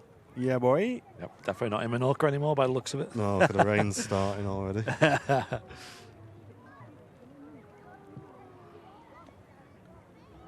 Always the way. I remember when I was a kid and occasionally go abroad, and every time I'd come home, it'd be like this. It's like, well, yeah, welcome home. You can see the rain starting to come down now. It's big blobs as well. Yeah. Come on, Aiden, we're going to get wet here. I know. I need to put a waterproof on it for one plane.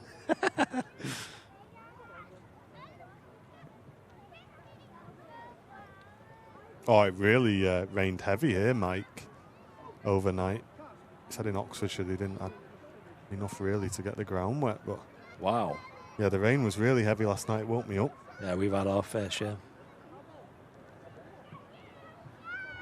People's gardens returning to proper colour.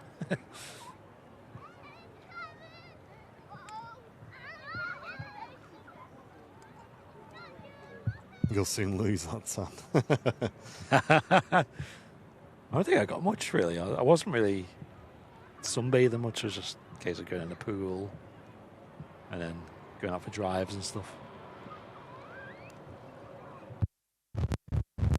Uh-oh. Sounds like water's got in the microphone, I think. Yeah. Stand by, chat. Hang on. Any better? Yeah, that's it. Come on.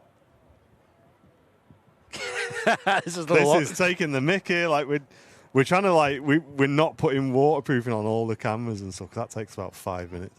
Yeah, it's a big process. This plane is just keeping us waiting, isn't it? Must be traffic getting in or out of Liverpool or something for this Lufthansa, which is finally rolling. Yep. On the runway. One turn and burn.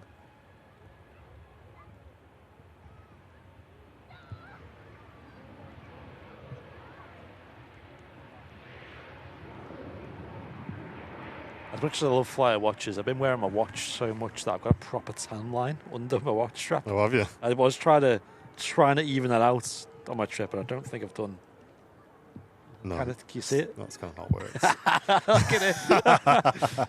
Just shows how much I love flyer watches.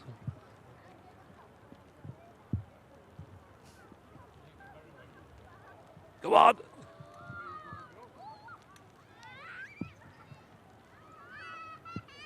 Okay, hopefully the Heinen. Yeah, shutter speed on this camera's dropped so much. Yeah, it's mental, isn't it? Yeah, it's gone so dark. Like another eclipse going on. I have to concede here because this is getting heavy.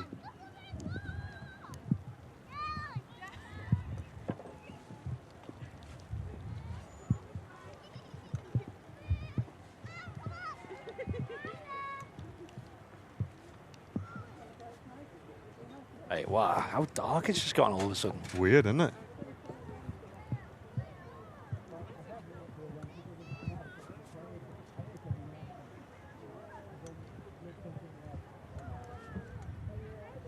I think someone's messing with us, you know. Going on.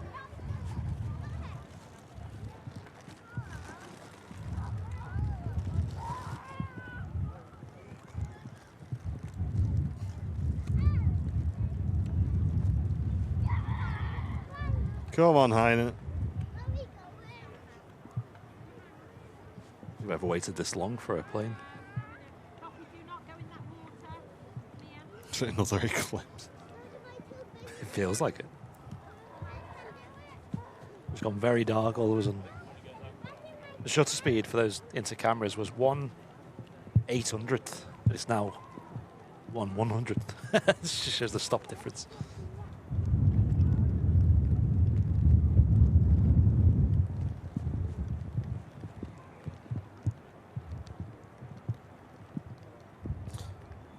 Come on.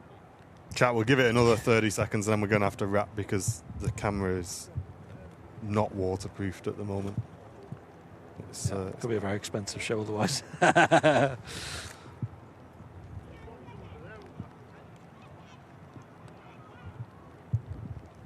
whack this on top at least. Or is the wind's picked up as well?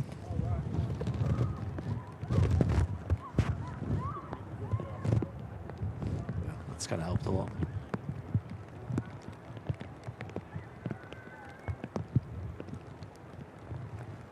Oh, they're trying to get approval to deviate because there's weather avoidance on departure. So there may be a while there, chat. Yeah. Dave on the thing. So we're going to roll the credits, I think. Yeah. But massive thanks to you guys for tuning in today. Really do appreciate that. And as we say, great to have Brownie back as well. But yeah, we're going to have to wrap there, chat, because like I say, we've not waterproofed anything. Do apologise, but thought we might get away with that one. Yeah. Good to have Brownie back upstairs. We'll get him out of the rain, folks. And as we say, Matt will be live with you guys on the Friday show. But whatever you're doing for the rest of the week, we hope you have a great one. Thank you very much for tuning in. Thanks for the support. Cheers, mods. We'll see you on the next one. Bye. Ta-ra.